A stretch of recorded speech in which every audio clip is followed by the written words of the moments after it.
Hello hello hello बच्चों, आवाज आ रही है मेरी आप सबको?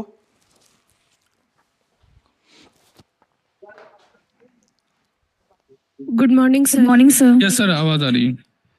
Good morning sir. Hello hello hello hello. आ रही है सर आवाज।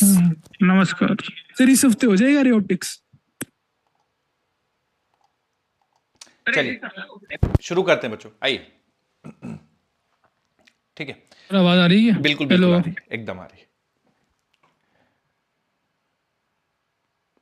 इस वीक में हो जाएगा रे ऑप्टिक्स? मुश्किल लग रहा है, नहीं हो पाएगा नेक्स्ट वीक। देखिए 10 फरवरी से तो आप पहले तो बिल्कुल मत मानिए। 10 फरवरी से पहले किसी भी मतलब पूरा सिलेबस आपका कंप्लीट होते होते मैंने आपको बताया था 14 फेब। मार्च सर, मार्च तक भी जाएगा, गुड कोई मॉर्निंग दिक्कत नहीं। हम सर। लोग का पेपर सर मार्च के 9 मार्च को शिफ्ट हो गया है। कौन गुड सा मॉर्निंग वाला? सर। लास्ट वाला? जो नहीं, जो 12th का सिलेबस था ना, हाँ हाँ। वो जो 23 फरवरी वाला 9 मार्च को शिफ्ट हो गया है। अच्छा, वो 9 मार्च को हो गया है। Yes sir. हाँ, 14 फेब 15 फेब मैक्स है, उससे ऊपर हम लोग का सिलेबस नहीं जाएगा। बट हाँ, उससे पहले होना भी मुश्किल है, मतलब उससे पहले तो आप ठीक है सर, बिल्कुल कोई आशा वो मत नहीं है रखिए। सर, आप फोर्टीन आराम से फिफ्टीन पढ़ाइए फेब सर, तो हो ही गई। आराम से पढ़ाइए सर। अच्छा हाँ, तो जो हम लोग रिफ्लेक्शन पढ़ रहे थे, तो रिफ्लेक्शन में हम लोग देखिए बेसिक बेसिक कुछ चीज़ें पढ़ी, जैसे angle I is equal to angle R, virtual object और रियल ऑब्जेक्ट में difference, virtual object real object में difference, virtual image real image में डिफरेंस। बच्चों वैसे वर्चुअल ऑब्जेक्ट और रियल ऑब्जेक्ट में अगर आप लोग बताना चाहें कोई एक अंतर कि कितना होगा, तो क्या अंतर होता है वर्चुअल ऑब्जेक्ट और रियल ऑब्जेक्ट में अंतर, अगर आप लोग बताना चाहें? वर्चुअल ऑब्जेक्ट और रियल ऑब्जेक्ट में अंतर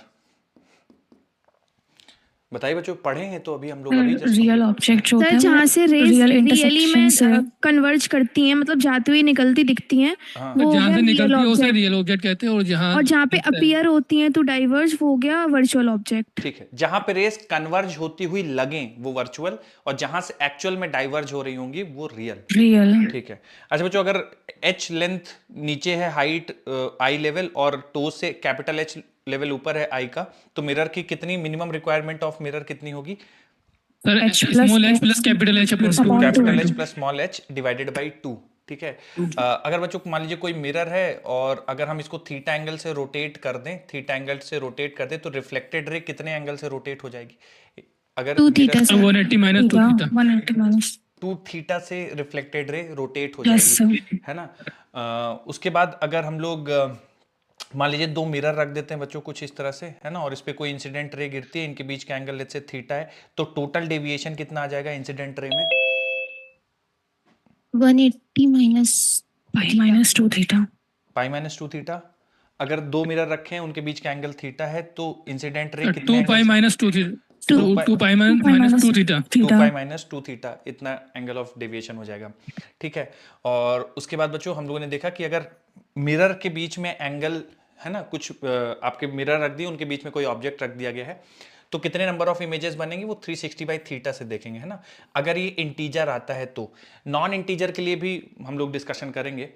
तो अगर इंटीजर आता है तो इंटीजर में भी दो केसेस बनेंगे, हो सकता है ऑड आ जाए या हो सकता है इवन आ जाए। तो बच्चों अगर मान लीजिए 360/थीटा किया और आपकी वैल्यू इवन आ गई, तो क्या करेंगे फिर आप? नंबर ऑफ इमेजेस कितनी बनेंगी? -1 कर देंगे सर। -1 कर देंगे एम सर। माइनस वन कर देंगे तो नंबर ऑफ इमेजेस आ जाएंगी। ठीक है।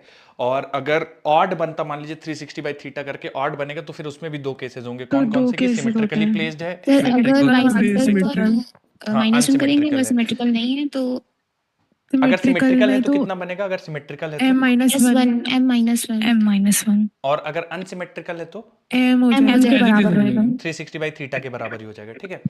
अच्छा बच्चों, अगर इंटीजर नहीं आता है तो फिर आप फ्लोर वैल्यू लेते हैं, मतलब कहने का कि जैसे कि 360, मान लीजिए मिरर के बीच का एंगल 140 ले लेता हूं मैं, जैसे एग्जांपल ले लेता हूं, थोड़ा सा और समझ में आएगा आपको। कि मान लीजिए मिरर है, उनके बीच का एंगल 140 डिग्री ले लिया। ठीक है। मिरर है और उनके बीच का एंगल 140 डिग्री ले लिया, और कुछ ऐसे प्लेस कर दिया हम लोगों ने, लेट्स से यहाँ पे ऑब्जेक्ट रख दिया। ठीक है।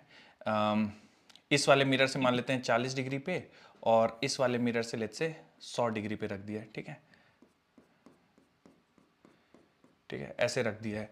तो बच्चों थोड़ा मैं आप लोगों से पूछूंगा, जैसे नाम देते हैं इसको मिरर वन, तो आप मुझे बताइए बच्चों, पहले मिरर से जब रिफ्लेक्शन होगा तो इमेज कहाँ बनेगी, कितने एंगल पे बनेगी पहले मिरर से जब रिफ्लेक्शन होगा? तो फर्स्ट वाले से। सब 40 डिग्री नीचे। हाँ 40 डिग्री नीचे बनेगी, बिल्कुल ठीक बात है ना। 40 डिग्री नीचे बन जाएगी पहले से, तो यहाँ पे ये बन जाएगा आपका लेट्स से इमेज वन, है ना, पहले वाले का इमेज, और ये 40 डिग्री नीचे बन जाएगी, बिल्कुल ठीक बात है। अच्छा, जब दूसरे वाले मिरर से हम लोग देखेंगे, दूसरे वाले मिरर से, तो दूसरे वाले मिरर से बच्चों कहाँ पे बनेगी इमेज दूसरे वाले से, बता 100 पाएंगे क्या डिग्री। बच्चों? 100 degree left side. 100 degree left side दूसरे वाले इमेज से बनेगी, ठीक है। तो बच्चों 100 डिग्री लेफ्ट मतलब कुछ यहाँ पे ऐसा कुछ बनेगा, ठीक है, 100 डिग्री लेफ्ट। तो ये इसको मैं बोल देता हूँ आपका इमेज टू, दूसरे वाले मिरर से इमेज टू, ठीक है। अब बच्चों देखिए एक चीज़ थोड़ा सा आप लोग समझिएगा,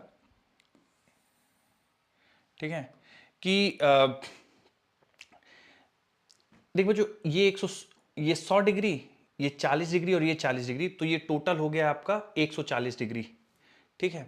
यानी 140 डिग्री हो गया, तो मतलब जो M2 के जो ये इमेज बन रही ना, वो एग्जैक्टली M2 के सामने ही बन रही है।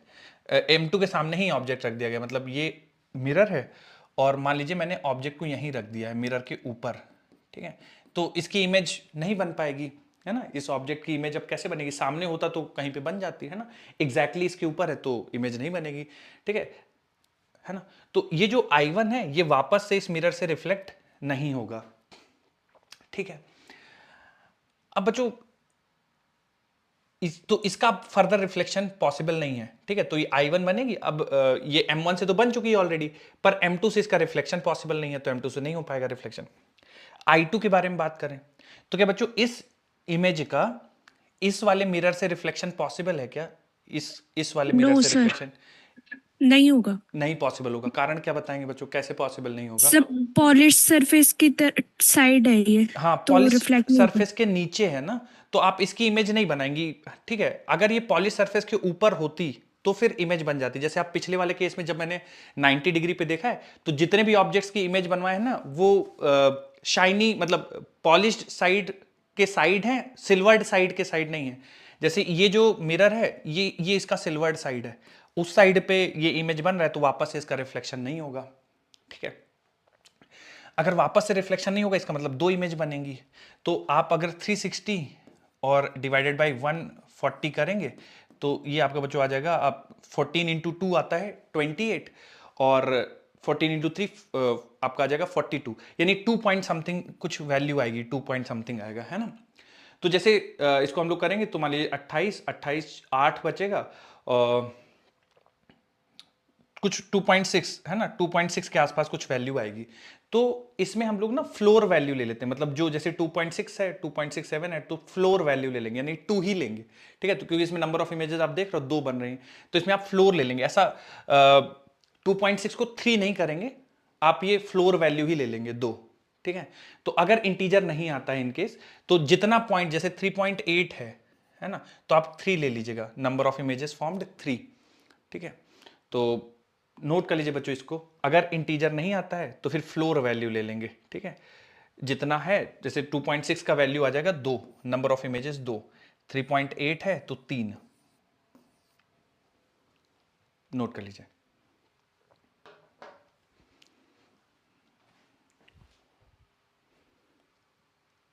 सर सर अगर डबल डिजिट का नंबर आया तो मतलब 13.2 या समथिंग लाइक दैट आ गया तो 13.2 यस सर, तब कौन सा लेंगे? मतलब 36 उनके बीच का एंगल 10 डिग्री, 13.2 आ गया मतलब ऐसा कुछ, यस सर। तो फ्लोर वैल्यू ले लेना, 13 ही ले लेना। क्यों पूछ रहे हो आप ऐसा, मतलब कोई ऐसा आपने करके देखा क्या कुछ ऐसा? नहीं सर, ऐसे इसमें पूछ रहे हैं ऐसे कि इसमें पॉइंट के पहले वाले में ऐसे 13 लेंगे कि मतलब ऐसे उसमें से उसमें भी 13 में भी लोअर वैल्यू ले लेंगे? हाँ मतलब फ्लोर है, फ्लोर वैल्यू ही लेंगे। मैंने चेक नहीं किया, अगर आपने मतलब बनाया हो कुछ ऐसा और नहीं मैच कर रहा हो तो आप बताइए, मैं डिस्कशन कर देता हूँ। बाकी नहीं सर, फ्लोर नहीं वैल्यू ही किया लेंगे, सर। है ना।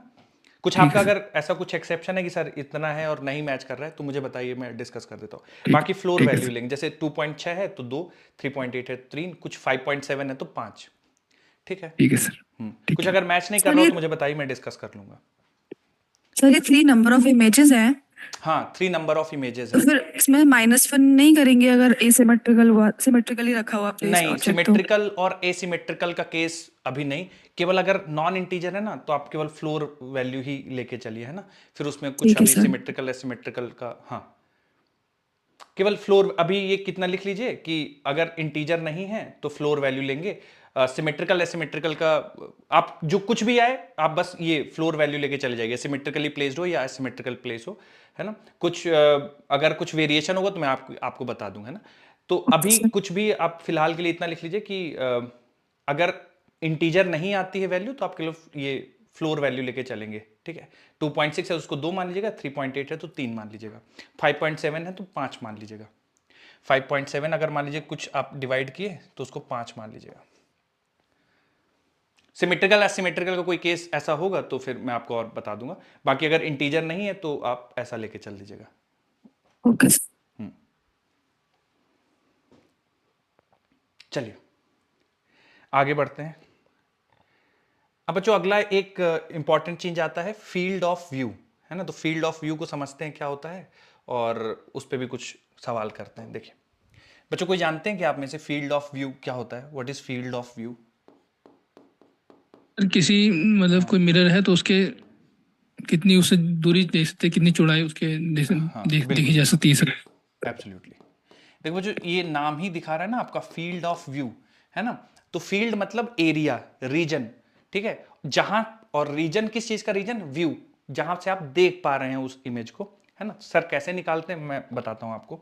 तो मान लीजिए ये मिरर है, ठीक है, और इस मिरर के सामने ऑब्जेक्ट रख दिया गया है। मैं कुछ रख देता हूं, मान लीजिए मिरर के सामने ये ऑब्जेक्ट रख दिया गया है, ठीक है। अभी हम लोगों ने डिस्कशन किया था थोड़ी देर पहले कि अगर ऑब्जेक्ट कहीं पे भी रखा हो, मिरर है, तो इमेज फॉर्म होगी। तो इसकी इमेज फॉर्म होगी, यहाँ पे कहीं पे इमेज फॉर्म होगी, ठीक है। ये इमेज होगा इस ऑब्जेक्ट का। अब फील्ड ऑफ व्यू कैसे निकालना है आपको? तो आप क्या करिए, जो मिरर के एंड है उनको मिला दीजिए ऑब्जेक्ट से। जैसे ये लोवेस्ट मोस्ट एंड को मिलाएंगे ये, ठीक है। तो ये लोवेस्ट मोस्ट एंड पे गिरने वाली रे को दिखाएगा। तो जब इससे रिफ्लेक्शन होगा तो रे कुछ इस तरह से जाएगी रिफ्लेक्ट होके, ठीक है, कुछ इस तरह से रे रिफ्लेक्ट होके जाएगी। अच्छा, टॉप मोस्ट पॉइंट से भी रिफ्लेक्शन होगा। टॉप मोस्ट पॉइंट से रिफ्लेक्शन होगा तो मान लीजिए रे ऐसे आप गिराते हैं तो टॉप मोस्ट पॉइंट से भी रिफ्लेक्शन होगा और रे कुछ इस तरह से जाएगी, ठीक है। तो ये reflected ray lowest most point से है और ये reflected ray top most point से है, ठीक है। अब ये जो व्यू बनता है ना, लोवेस्ट मोस्ट पॉइंट से रिफ्लेक्टेड रे का और टॉप मोस्ट पॉइंट से रिफ्लेक्टेड, ये जो रीजन बनता है, ठीक है, ये रीजन कहलाता है फील्ड ऑफ व्यू। तो अगर ऑब्जर्वर इस रीजन में है, ठीक है, अगर आपका ऑब्जर्वर इस रीजन में है तो उसको दिखेगा कि यहां से कोई सोर्स यहां पे रखा हुआ है, उससे रेज आ रही है, ठीक है। तो मतलब वो इमेज को देख पाएगा, ठीक है। तो अगर आपका ऑब्जर्वर इस रेंज में है जो लोवेस्ट मोस्ट से रिफ्लेक्टेड है और टॉप मोस्ट से रिफ्लेक्टेड, अगर इसके बीच में कहीं पे ऑब्जर्वर है इस रीजन में, तो वो इस इमेज को देख पाएगा, जो इस ऑब्जेक्ट की इमेज बन रही है उसको देख पाएगा, ठीक है। अगर इस रेंज के बाहर है, इस रीजन के बाहर है, तो फिर वो उसको, इमेज तो बन रही होगी पर ऑब्जर्वर देख नहीं पाएगा। तो मान लीजिए बच्चों, मैं आपसे पूछ दूं कि यहां पे ऑब्जर्वर खड़ा हुआ है, तो क्या ये ऑब्जर्वर इस ऑब्जेक्ट की जो इमेज बन रही है क्या उसको देख पाएगा? क्या ऑब्जर्वर नो तो सर। नहीं देख पाएगा। हाँ, वो डायरेक्ट ऑब्जेक्ट को देख सकता है, वो बात अलग है, पर उसकी इमेज को नहीं देख पाएगा, ठीक है। तो ये कहलाता है फील्ड ऑफ व्यू। तो कभी भी आपको फील्ड ऑफ व्यू निकालना हो तो लोवेस्ट मोस्ट रीजन से रिफ्लेक्शन देख लीजिए, टॉप मोस्ट रीजन से रिफ्लेक्शन देख लीजिए, उनका जो इंटरसेक्शन होगा वो कहलाएगा फील्ड ऑफ व्यू। नोट कर लीजिए बच्चों। फिर इसी पे थोड़ा सा कैलकुलेशन के लिए सवाल देता हूं, करिएगा आप लोग सॉल्व।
तो फील्ड ऑफ व्यू बच्चों वो रीजन जहां पे ऑब्जर्वर होगा तो ऑब्जेक्ट की इमेज दिख पाएगी।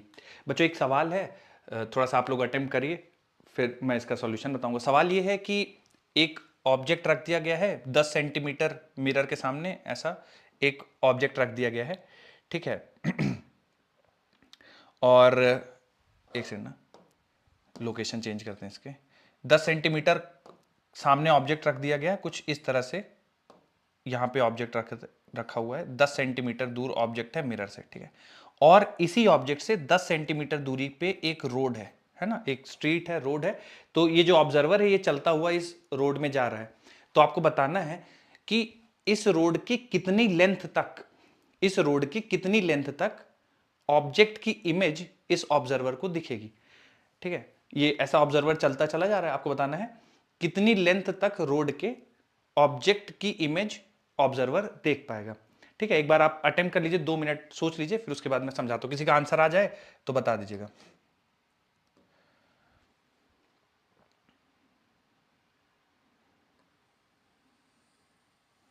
लेंथ ऑफ रोड आपको बताना है जहां पे ऑब्जेक्ट इमेज देख पाएगा। लेंथ ऑफ रोड बताना है जहां पे ऑब्जेक्ट इमेज देख पाएगा।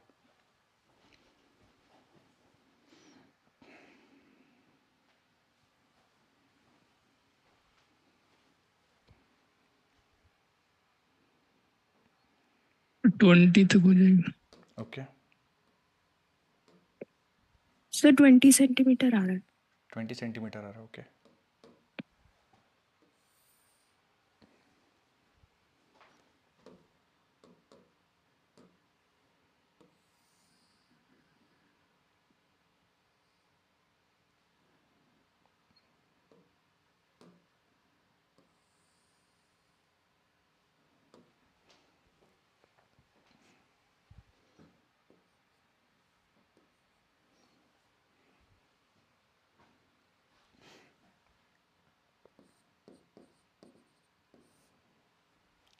चलिए बच्चों, आइए डिस्कशन करते हैं कैसे क्या सॉल्व करना है। तो हमें कुल मिला के बताना है कि रोड में कितनी लेंथ तक जाएगा ऑब्जर्वर, तो उसको ऑब्जेक्ट की इमेज दिखती रहेगी। तो कुल मिला के बच्चों हम लोग को ये दूरी कैलकुलेट करनी है x, ठीक है। सर हमें कैसे पता चला कि फील्ड ऑफ व्यू यही रहेगा? क्योंकि देखिए आप लोएस्ट मोस्ट एंड पे रिफ्लेक्शन कराएंगे, है ना, लोवेस्ट मोस्ट एंड पे, तो ये इंसिडेंट रे है, रिफ्लेक्टेड रे ऐसे ही आएगी, तो ये रिफ्लेक्टेड रे हो गई, है ना, ये जो डॉटेड है ये रिफ्लेक्टेड रे हो गई लोवेस्ट मोस्ट एंड वाली। और टॉप मोस्ट एंड से ये यहाँ पे रिफ्लेक्शन होगा तो रे ऐसे जाएगी, तो टॉप मोस्ट एंड से रिफ्लेक्शन ये होगा। तो हमें इनके बीच की दूरी बतानी है एक्स, ठीक है। तो अब बच्चों ये जो ट्राइंगल है ना, ये वाला ए बी और ये मान लीजिए मैं इसको आई बोल देता हूँ, तो मिरर हो गया ए बी, तो ए बी आई से जो ट्राइंगल बन रहा है, और आई और इसको हम लोग कुछ बोल देते हैं, मान लीजिए बच्चों एम और एन, है ना, रोड लेंथ जो उसको हम लोग एम एन बोल देते हैं। तो एम एन आई ये पूरा ट्राइंगल और ए बी आई ये ट्राइंगल, ये दोनों ट्राइंगल सिमेट्रिक होंगे, है ना। तो ट्राइंगल ए बी आई, बच्चों नहीं समझ में आया तो पूछिएगा। और ट्राइंगल एम एन आई, ट्राइंगल एम एन आई, ये दोनों ट्राइंगल सिमेट्रिक हैं, ठीक है। अगर सिमेट्रिक है तो कैसे सिमेट्रिक है? ये कॉमन एंगल है, एंगल 90 डिग्री है, ये एंगल 90 डिग्री, सिमेट्रिक होंगे। तो बच्चों सिमेट्री से हम लोग क्या बोल सकते हैं कि क्या होता है सिमेट्रिकल ट्रायंगल के? टेन के एंगल बराबर होंगे, उनकी साइड का रेशियो बराबर होगा, साइड का रेशियो बराबर होगा। तो जैसे ये 10 है बच्चों और ये x है, तो क्या हम ये लिख सकते हैं कि 10 अपॉन x, 10 अपॉन x, और बराबर किसके कर दूं अगर आप लोग बताना चाहे बच्चों? 10 डिवाइडेड बाई 20, 10 डिवाइडेड बाई 20 होगा बच्चों, कितना हो जाएगा ये वाली साइड? तो 30 हो जाएगा सर, 30 हो जाएगा सर, 30 हो जाएगा सर, वहां पे भी 10 है ना, 30 हो जाएगा, तो x का वैल्यू 30 आ जाएगा, है ना। 30 सेंटीमीटर तक ये ऑब्जर्वर देख सकता है। बोलिए क्लियर है आप सबको?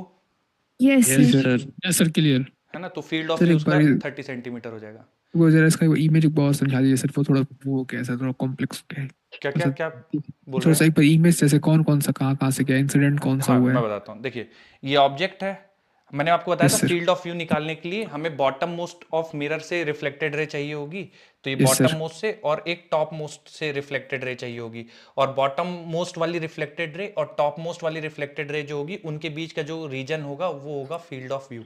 तो यही काम यहाँ पे भी किया गया।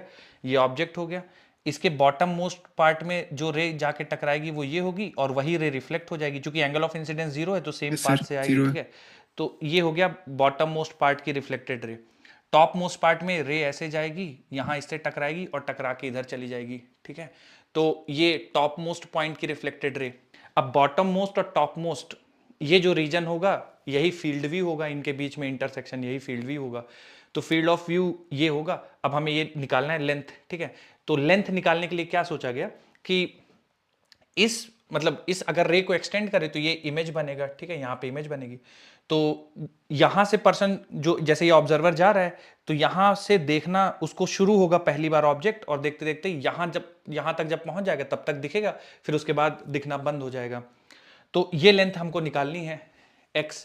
तो कैसे निकाला गया, तो बोला गया कि ये जो ट्राइंगल है ABI और ये जो पूरा टॉप बड़ा वाला ट्राइंगल है, ये दोनों ट्राइंगल सिमेट्रिकल ट्राइंगल है, ठीक है। तो रेशियो ऑफ साइड्स बराबर होंगे। तो ये जो साइड है 10 सेंटीमीटर, इसका रेशियो, अच्छा कौन सी साइड्स के रेशियो बराबर होते हैं, जो बराबर एंगल के सामने होते हैं। तो ये वाला कॉमन एंगल है, तो 10 डिवाइडेड बाई x बराबर होगा 10 डिवाइडेड बाई ये पूरी लेंथ।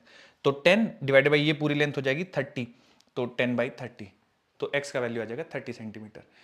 तो फील्ड ऑफ व्यू बच्चों समझ में आया, आई होप। अब अच्छा सवाल जो field of yes view sir. बनेंगे सारे सवालों में इसी तरह से सिमेट्रिकल ट्राइंगल का ही रेशियो आपको यूज करना है, ठीक है, और कर सकते हैं आप लोग सॉल्व। सर इसे टेन थीटा निकाल के भी तो कर सकते हैं ना? बिल्कुल कर सकते हैं, tan थीटा निकाल के कर सकते हैं 100%। मतलब आप इसको थीटा मान लीजिए, है ना, तो कर सकते हैं आप बिल्कुल।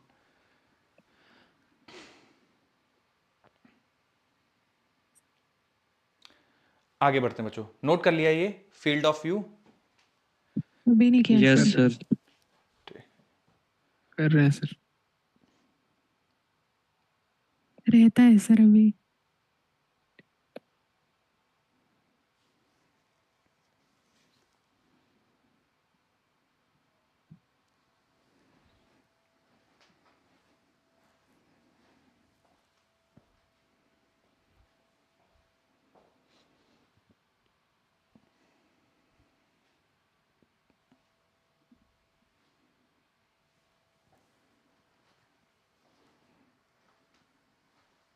हो गया सर। ठीक, एक सेम ऐसे बच्चों सवाल दे रहा हूँ प्रैक्टिस के लिए, जहाँ पे आप लोग ऐसे ही जैसे मैंने आपको समझाया ऐसे ही सर एक मिनट।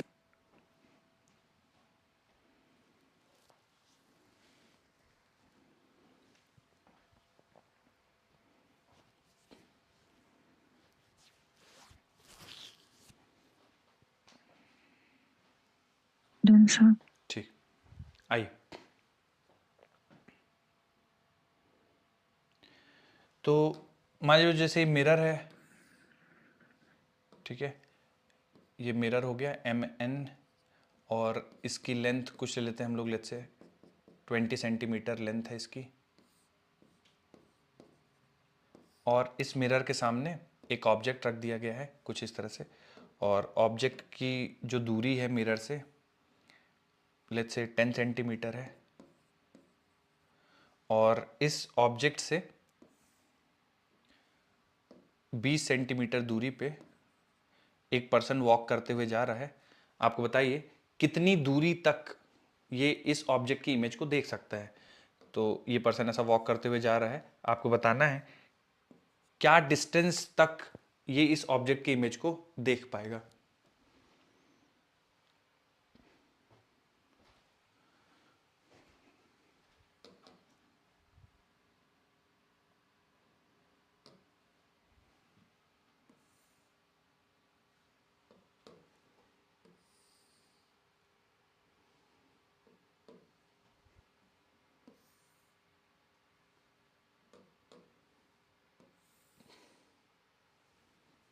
ये 80 सेंटीमीटर आ रहा है। ओके,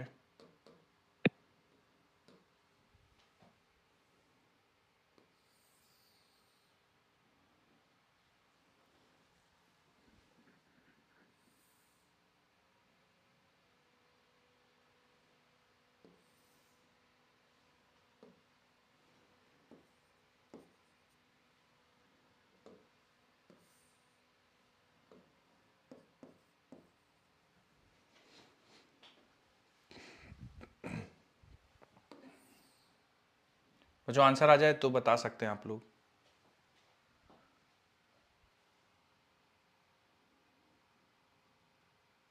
80 सेंटीमीटर आ रहा है सर। 80 80 yes sir.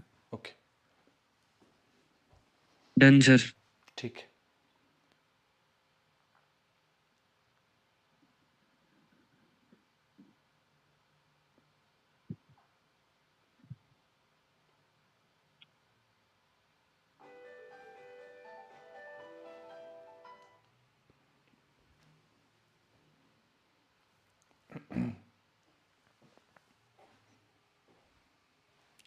चलिए बच्चों बताइए क्या रेशियो लिख देना चाहिए। Sir 80 centimetre. ठीक है ठीक है। तो देखिए sir 20 upon x, 20 upon x हो जाएगा 20 अपॉन सर, एक्स हो उस- जाएगा या वाई जो भी आप बोल रहे इजिकल हैं टू इसको बच्चों 10 20 अपॉन अपॉन और बराबर यस सर 10 अपॉन 40। हाँ ये साइड बच्चों 10 है और तो 10 लिख देते हैं डिवाइडेड बाई बड़े वाले ट्रायंगल की साइड कितनी हो जाएगी तो 10 40 हो जाएगा सर। 20 40 40 ठीक है। तो देखिए कौन कौन से ट्रायंगल को सिमेट्रिकली के लिए यूज किया तो एम एन आई ट्रायंगल एम एन आई ठीक है ये वाला ट्रायंगल एम आई एन ये वाला ट्रायंगल और ये बिगर ट्रायंगल ठीक है ये वाला बिगर ट्रायंगल ये दोनों सिमेट्रिक हैं तो उस वजह से इनके जो साइड्स का रेशियो है वो बराबर होगा ठीक है। तो हर बार बच्चों ऑलमोस्ट हर सवालों में आपसे ऐसे ही सिचुएशन बनेगी। तो यहाँ पे अगर आप सिंप्लीफाई करेंगे तो x का वैल्यू आ जाएगा 80 सेंटीमीटर ठीक है। तो इक्वल एंगल्स के जो सामने वाली साइड्स होते हैं उनका रेशियो बराबर होता है। तो 20 डिवाइडेड बाई वाई या 20 डिवाइड बाई एक्स इसको मैं x लिख देता हूँ 20 डिवाइडेड बाई एक्स ठीक है 20 डिवाइड बाई एक्स बराबर होगा। अब इसमें देखिए ये साइड पता है तो इस साइड डिवाइडेड बाई ये पूरी साइड ठीक है। चलिए आगे बढ़ते हैं। एक और सवाल करिए बच्चों फील्ड ऑफ व्यू पे बेस्ड नहीं है जनरल है एक बार आप अटेम्प्ट कर लीजिए इसको भी।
बच्चों आ रहा है क्या किसी का आंसर 6 टाइम्स 6 टाइम्स आ रहा है।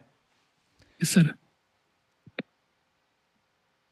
ये मीटर है ना और ये 10 सेंटीमीटर है ये ध्यान सर 150 टाइम्स आ रहा है। 150 टाइम्स आ रहा है ओके।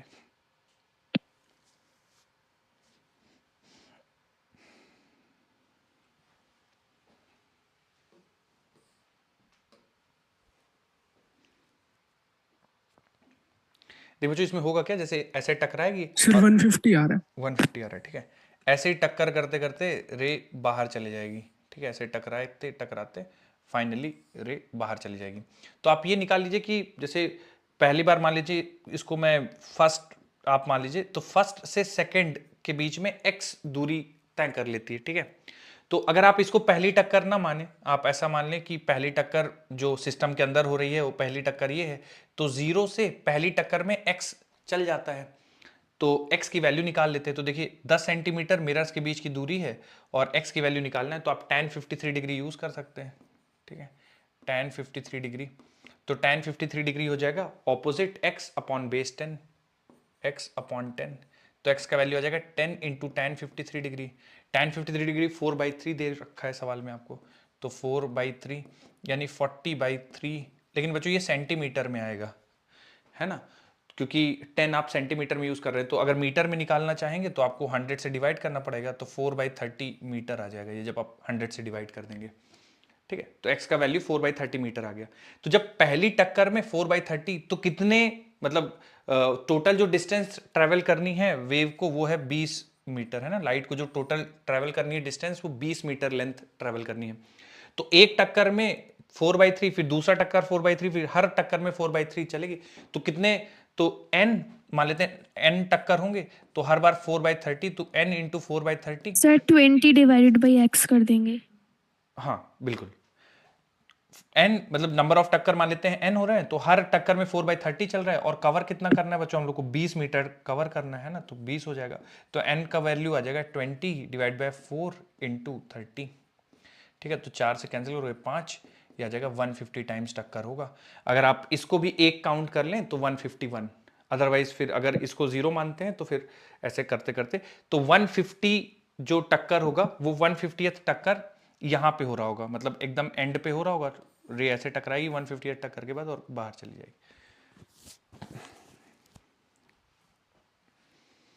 हो गया ठीक, थोड़ा गलती हुई थी पहले। ठीक है, ठीक है, चलिए आगे बढ़ते हैं बच्चों। नेक्स्ट, वेलोसिटी ऑफ इमेज, अगली हेडिंग डाल दीजिए, सर वेलोसिटी अभी ऑफ, नहीं हुआ। अभी नहीं हुआ है सर। लिखिए लिखिए।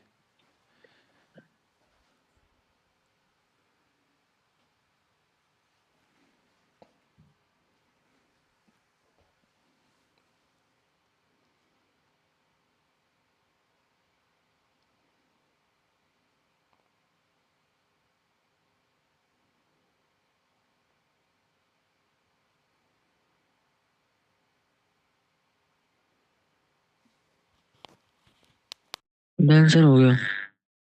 ठीक, अभी नहीं हुआ वेलोसिटी, सर, अभी नहीं हुआ सर। अरे 4/30 इज इक्वल टू 20 लिखा है ना आपने? क्या क्या, 4/30 इज इक्वल टू 20 है ना 4/30 ये? इज इक्वल टू 20, क्योंकि जो लेंथ ट्रेवल करनी है वेव को, मतलब लाइट को, वो 20 ट्रेवल करना है। तो एक ठीक है टक्कर सर। में x चलते हैं, तो अगर n नंबर ऑफ टक्कर होंगे तो nx चलेगा, और वो बराबर होगा 20 के।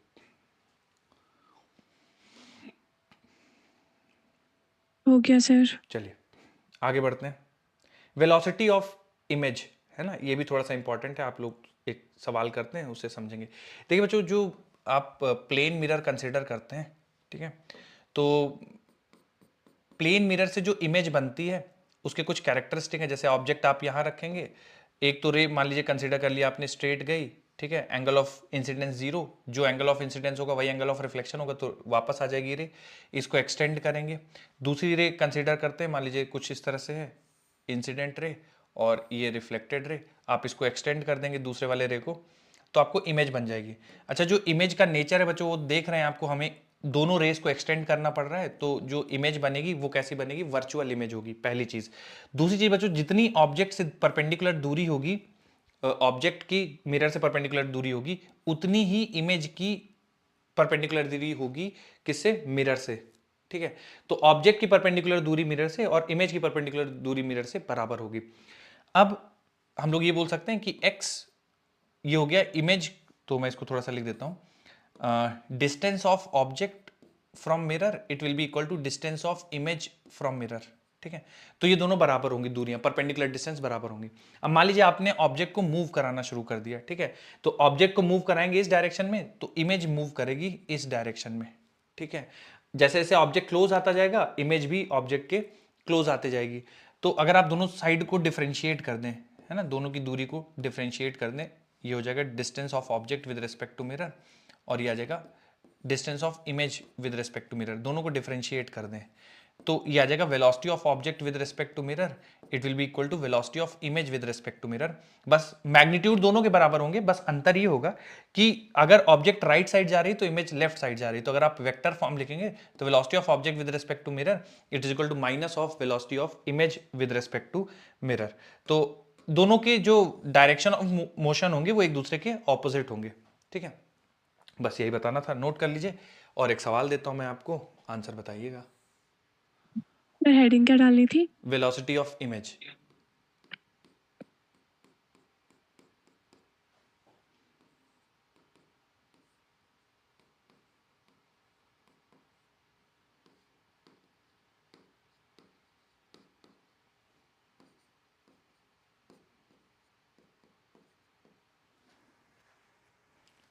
ऑब्जेक्ट की स्पीड दिया हुआ है बच्चों और मिरर की स्पीड दिया गया है। आपसे पूछा है velocity of image with respect to ground कितनी होगी, ग्राउंड के रिस्पेक्ट में इमेज की वेलोसिटी बतानी है।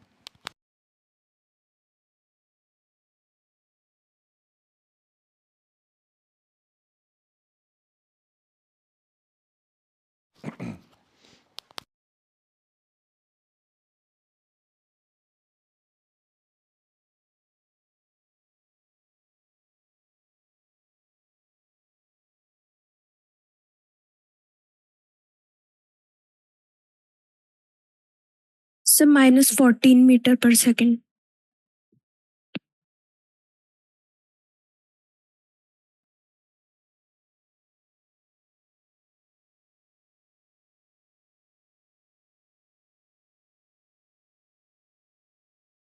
अपना क्वेश्चन एक्सप्लेन कर दिए थोड़ा सा, क्या पूछना है इसके अंदर, क्या बताना है?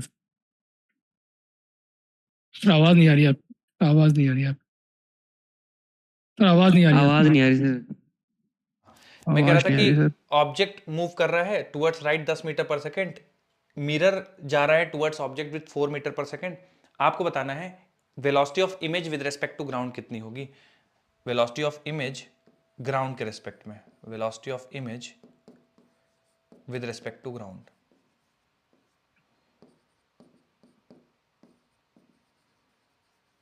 Velocity of image with respect to ground कितनी होगी? -14 आ जाएगा। -14, ओके। -14 होगा सर, -14 मीटर पर सेकंड।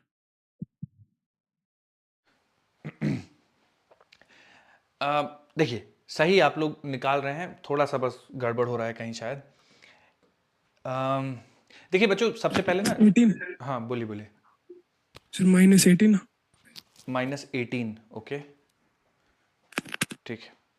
आइए बच्चों देखते हैं, जब भी इस तरह से सवाल आए तो देखिए अगर मिरर मूव नहीं करता तो बच्चों क्या स्पीड हो जाती है इमेज की, अगर मिरर मूव नहीं करता तो -10 हो जाती है सर। -10। -10 metre per second. -10 हो अब जाते सर। मिरर मूव कर रहा है तो थोड़ा सा बस आपको ध्यान देने की बात है कि आप ऑब्जर्वर बन के मिरर पे बैठ जाइए, क्योंकि मिरर रेस्ट पे है तो आप लोगों को कोई दिक्कत नहीं है। तो जब मिरर के रिस्पेक्ट में देखेंगे तो ये ऑब्जेक्ट आपको आगे बढ़ता हुआ दिखेगा, किससे बच्चों? 14 मीटर पर सेकंड से। बोलिए ठीक है ना, क्योंकि 4 और ये 10 दोनों ऑपोजिट डायरेक्शन में जुड़ जाएंगे तो ये 14 मीटर पर सेकंड से मिरर की तरफ आता हुआ दिखेगा। तो जब मिरर के रेस्पेक्ट में आप इमेज को देखेंगे ना तो इमेज भी आपको 14 मीटर पर सेकंड से आती हुई दिखेगी। किसके रेस्पेक्ट में? मिरर के रेस्पेक्ट में। ठीक है, पर हमें ग्राउंड के रेस्पेक्ट में आंसर करना है। मिरर के रेस्पेक्ट में तो सही है, 14 मीटर पर सेकंड से आएगी, एकदम करेक्ट है। पर ग्राउंड के रेस्पेक्ट में बच्चों तो ऑब्जर्वर को वापस से आपको ग्राउंड पे आके देखना पड़ेगा, है ना। ऑब्जर्वर को मिरर से उठा के ग्राउंड पे रखना पड़ेगा। तो आप सोचिए बच्चों, दोनों सेम डायरेक्शन में चल रहे हैं और इसके रेस्पेक्ट में 14 से दिख रहा है आता हुआ, तो ग्राउंड के रेस्पेक्ट में इसकी स्पीड कितनी हो जाएगी? ग्राउंड के रेस्पेक्ट में, ग्राउंड के रेस्पेक्ट में इसकी इमेज, तो मैं लिख देता हूं, चलिए। Velocity of image with respect to mirror ये होता है velocity of image with respect to ground minus velocity of mirror with respect to ground. तो velocity of image with respect to mirror बच्चों इस साइड जा रहा है, मैं -14 लिख देता हूं। और velocity of image with respect to ground मुझे निकालनी है, minus velocity of mirror with respect to ground. तो velocity of mirror with respect to ground कितना है? -4 है ना, क्योंकि बैक साइड जा रहा है। तो माइनस माइनस +4 हो जाएगा। और वेलोसिटी ऑफ इमेज निकालेंगे तो -14 पहले से है और ये +4 है, इसको इधर लाएंगे तो -4 हो जाएगा। तो -14 -4 ये आ जाएगा -18 मीटर पर सेकंड। तो velocity of image with respect to ground 18 metre per second आ जाएगा। तो इमेज मिरर के रेस्पेक्ट में तो 14 से जा रही है, पर ग्राउंड के रेस्पेक्ट में 18 मीटर पर सेकंड से जा रही है। ठीक है, और डायरेक्ट भी सोच सकते थे बच्चों कि देखिए दोनों सेम डायरेक्शन में जा रहे हैं ना, और इसके रेस्पेक्ट में ये 14 से है, तो अब ग्राउंड के रेस्पेक्ट में बच्चों ये 18 से जा रही होगी, तभी इसके रेस्पेक्ट में 14 से है, तो डायरेक्ट भी सोच सकते थे, अदरवाइज सिंप्लीफाई कर लीजिए।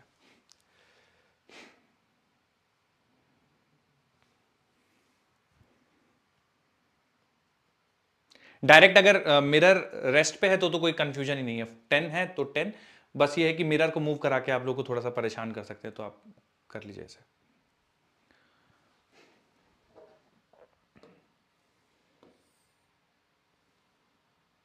बच्चों ये वाला केस थोड़ा सोच के बताइएगा। मान लीजिए ऑब्जेक्ट ऊपर की तरफ जा रहा है 10 मीटर पर सेकंड से, तो इमेज की स्पीड कितनी होगी और किस डायरेक्शन में होगी अगर ऑब्जेक्ट ऊपर की तरफ जा रहा है तो? मिरर के पैरेलल जा रहा है 10 मीटर पर सेकंड से, तो फिर सेम ही होगी। सेम ही होगी सर। Yes sir. हाँ, इसमें कंफ्यूज मत होइएगा बच्चों, अगर 10 मीटर पर सेकंड से ऊपर जा रहा है तो इमेज भी 10 मीटर पर सेकंड से ऊपर जाएगी। तो कहने का मतलब ये है बच्चों कि कभी आपके पास वेलोसिटी गिवन हो, है ना, तो दो कंपोनेंट कर लीजिएगा, एक परपेंडिकुलर टू मिरर, एक पैरेलल टू मिरर। तो जो पैरेलल टू मिरर कंपोनेंट होगा वो जो ऑब्जेक्ट का होगा वही इमेज का होगा, no change in magnitude, no change in direction. क्या सर जब मिरर मूव कर रहा होगा तब भी? हाँ, मिरर को मूव करा दीजिए आप, मिरर को ऊपर मूव करा दीजिए 10 मीटर पर सेकेंड, तो भी पैरेलल कंपोनेंट चेंज नहीं होगा। मिरर को इधर मूव करा दीजिए तो भी पैरेलल कंपोनेंट चेंज नहीं होगा। पैरेलल कंपोनेंट चेंज नहीं होगा, कंपोनेंट जो जिसपे फर्क पड़ेगा मिरर के मूव करने से वो होगा परपेंडिकुलर कंपोनेंट।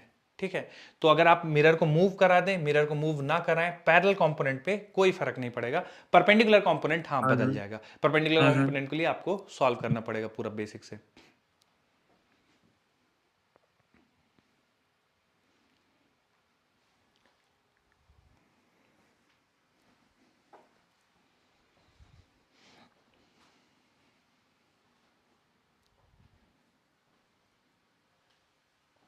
हो गया सर।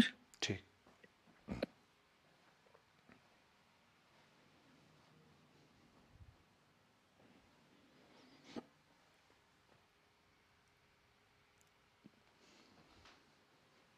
चलिए अगली हेडिंग डाल दीजिए बच्चों, स्फेरिकल मिरर। जो लोग लिख चुके हैं अगली हेडिंग डाल दीजिए, स्फेरिकल मिरर।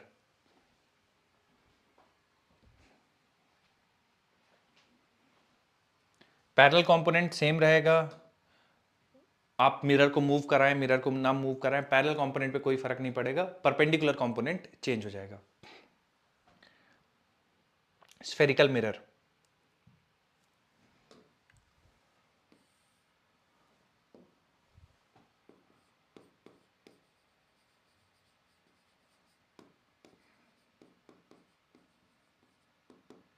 स्फेरिकल मिरर क्या होता है बच्चों? स्फेरिकल मिरर आइए डिस्कशन करते हैं। तो मान लीजिए कोई आपके पास ग्लास स्फीयर है ना, ऐसे कोई ग्लास स्फीयर है, आप इसको कट कर देते हैं। ठीक है, मैं मिरर कैसे बनाते हैं स्फेरिकल मिरर पहले उस पर चर्चा करते हैं, और फिर कितने टाइप के हैं क्या क्या है उस पर भी बात करेंगे। तो मान लीजिए आपके पास एक ग्लास स्फीयर है, इस ग्लास स्फीयर की रेडियस कुछ ले लीजिए, लेट्स से आर। तो इस ग्लास स्फीयर की रेडियस आर है, और इस आर रेडियस के ग्लास स्फीयर को आप ऐसे कट कर देते हैं। ठीक है, तो आपके पास एक ऐसा सेक्शन मिल जाएगा। ठीक है, ये ऐसा एक सेक्शन मिल जाएगा, ये कुछ इस तरह से, है ना, और अगर आप इसको देखेंगे तो ये कुछ इस तरह से आपको दिखेगा। ठीक है, अब इस सेक्शन के दो हिस्से हैं, एक तो ये बाहर वाला हिस्सा और एक ये अंदर वाला हिस्सा। ठीक है, अब इनमें से एक हिस्से में सिल्वरिंग की जाएगी और एक हिस्से में पॉलिशिंग की जाएगी। तो सिल्वरिंग का क्या मतलब होता है कि सिल्वर की आप फॉयल लेके उसको चिपका दीजिए, वो सिल्वरिंग कहलाता है। पॉलिशिंग मतलब कि जिधर आप सिल्वरिंग नहीं कर रहे हैं उसको क्लीन कर दीजिए, है ना, उसके कोई रफनेस है तो उसको हटा दीजिए। तो सिल्वरिंग करा जाएगा एक सरफेस पे। ठीक है, जिस साइड पे सिल्वरिंग करते हैं उसी साइड को हम लोग ऐसे डैश डैश करके दिखाते हैं। जैसे मान लीजिए सिल्वरिंग है तो उसको हम लोग ऐसे डैश डैश ऐसे दिखा देते हैं, इसका मतलब ये वाले सरफेस पे सिल्वरिंग की गई है। अंदर वाले सरफेस पे सिल्वरिंग की जाएगी तो कुछ इस तरह से दिखाएंगे, ये इसका मतलब अंदर वाले सरफेस पे सिल्वरिंग की गई है। ठीक है, जिस साइड सिल्वरिंग होगी उस साइड से रिफ्लेक्शन नहीं होगा, यानी अगर मैंने इस साइड सिल्वरिंग कर दिया है तो मुझे ऑब्जेक्ट इस साइड रखना पड़ेगा तब जाके मुझे इमेज मिलेगी। ठीक है, अगर इस साइड सिल्वरिंग है तो ऑब्जेक्ट को इधर रखना पड़ेगा तब जाके इमेज मिलेगी। ठीक है, ओके, तो एक सरफेस को सिल्वर करते हैं और एक सरफेस को रफनेस रिमूव करते हैं ना, उसको क्लीन करते हैं। ठीक है, तो इसमें दो सरफेसेस हैं। मान लीजिए बच्चों अगर मैंने आउटर सरफेस को सिल्वर कर दिया, आउटर सरफेस को सिल्वर कर दिया, तो रिफ्लेक्शन इंटरनल सरफेस से होगी। तो ये जो मिरर इस तरह से बनता है, इस मिरर को नाम देते हैं बच्चों, आपको पता होगा, वैसे बताना चाहोगे आप लोग, ये जो मिरर बना है इसको क्या नाम दिया जाएगा? Concave mirror. Concave concave mirror. Concave mirror, बिल्कुल। और जब आप इनर ये जो ये वाली सरफेस है, इनर सरफेस, उसको सिल्वर करते हैं तो ये कहलाता है Convex. Convex mirror. Convex mirror. ठीक है, ओके। उसके बाद देखिए बच्चों, जो इस मिरर का ये मिरर सरफेस हो गई, ठीक है, इसको प्रिंसिपल एक्सिस जहां पे कट करती है, इस मिरर को प्रिंसिपल एक्सिस जहां पे कट करती है वो पॉइंट कहलाता है पोल। ठीक है, तो ये मिरर है, जहां पे प्रिंसिपल एक्सिस कट करेगी वो पोल कहलाएगा। ठीक है, प्रिंसिपल एक्सिस क्या होता है? तो पोल और सेंटर ऑफ कर्वेचर को ज्वाइन करने वाली लाइन को हम लोग प्रिंसिपल एक्सिस कहते हैं। पोल और सेंटर ऑफ कर्वेचर को ज्वाइन करने वाली लाइन को प्रिंसिपल एक्सिस कहते हैं, तो ये कहलाएगा आपका प्रिंसिपल एक्सिस। ठीक है, सेंटर ऑफ कर्वेचर क्या होता है? जिस स्फीयर को कट करके मिरर बनाया गया, जो उसका सेंटर होगा उसको बोला जाएगा सेंटर ऑफ कर्वेचर। ठीक है, फिर अगला टर्म आता है radius of curvature. Radius of curvature क्या होगा? जिस स्फीयर को कट करके स्फेरिकल मिरर बनाया गया है, उसका जो रेडियस होगा वो कहलाता है रेडियस ऑफ कर्वेचर। ठीक है, उसके बाद अपर्चर। ठीक है, अपर्चर क्या होता है बच्चों, अगर आप में से कोई बताना चाहे, what is aperture? Sir sir गोलाई। नहीं सर, वहां से ऊपर से नीचे तक की जो दूरी है उसको अपर्चर कहते हैं। ठीक है, अपर्चर मतलब बच्चों ओपनिंग, है ना, ओपनिंग जिससे लाइट एंटर होकर के आपके मिरर से टकराती है वो कहलाता है अपर्चर। ठीक है, तो अपर्चर मतलब ओपनिंग। अच्छा, इनकी जितना आप इनकी दूरी बढ़ा देंगे, है ना, जितना ये दो पॉइंट्स के बीच की दूरी बढ़ा देंगे उतना अपर्चर बढ़ जाएगा। ठीक है, तो कई जगह आप देखेंगे इनकी दूरी का अपर्चर, कई जगह पे ओपनिंग को अपर्चर बोलते हैं। तो अपर्चर मतलब ओपनिंग, जिससे लाइट एंटर होकर मिरर से टकराएगी वो कहलाएगा अपर्चर। सवालों में कई जगह लिखा रहता है small aperture mirrors. Small aperture mirror मतलब ये जो ओपनिंग है वो छोटी है बहुत। ठीक है, उसका क्या फर्क पड़ता है वो हम लोग सीखेंगे कि लार्ज अपर्चर और स्मॉल अपर्चर में, अगर लार्ज अपर्चर का मिरर लेंगे तो क्या है, और स्मॉल मिरर लेंगे, स्मॉल अपर्चर का मिरर लेंगे तो क्या है। तो अपर्चर मतलब ओपनिंग जिससे होकर लाइट एंटर करेगी और मिरर से जाके टकराएगी। ठीक है, तो ये बच्चों कुछ डेफिनेशंस थी, मैं एक एक करके बोलता हूं, आप एक एक लाइन में अपना लिख लीजिए सिंपली। ठीक है, तो पहला हो गया स्फेरिकल मिरर, मेन हेडिंग पड़ गई, इसमें लिख लीजिए बच्चों पहली लाइन पोल। पहला टर्म लिख लीजिए पोल।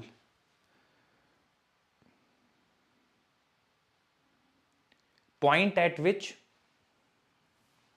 पोल लिख लीजिए, पॉइंट एट विच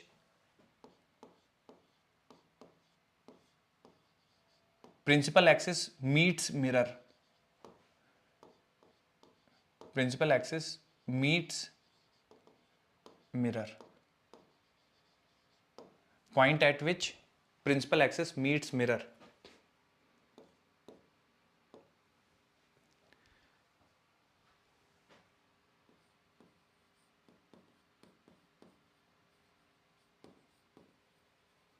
अगली हेडिंग डाल लीजिए centre of curvature, centre of sphere from which mirror is made, center of curvature, center of sphere from which mirror is made।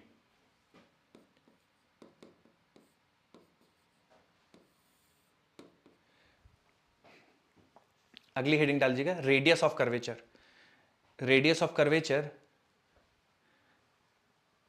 Radius of sphere from which mirror is made.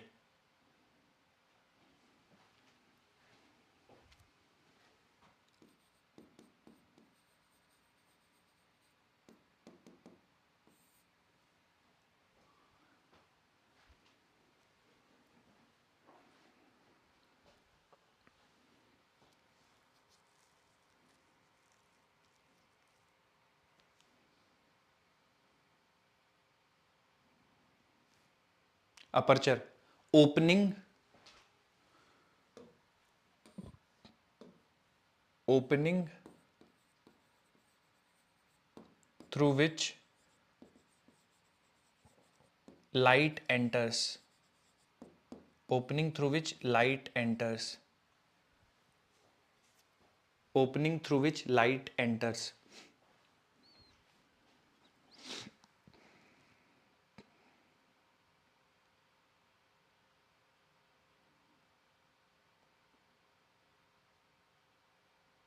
फिर बच्चों आपका concave और convex mirror के diagram draw कर लीजिएगा। पता चलना चाहिए कौन सा कॉनकेव है कौन सा कॉन्वेक्स है।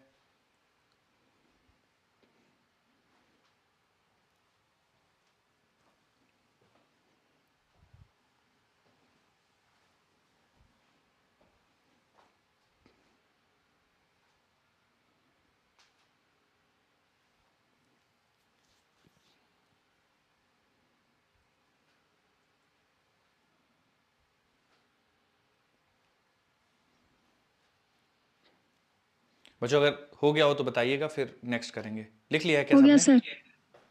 Yes sir. अगली हेडिंग डालिए फोकस।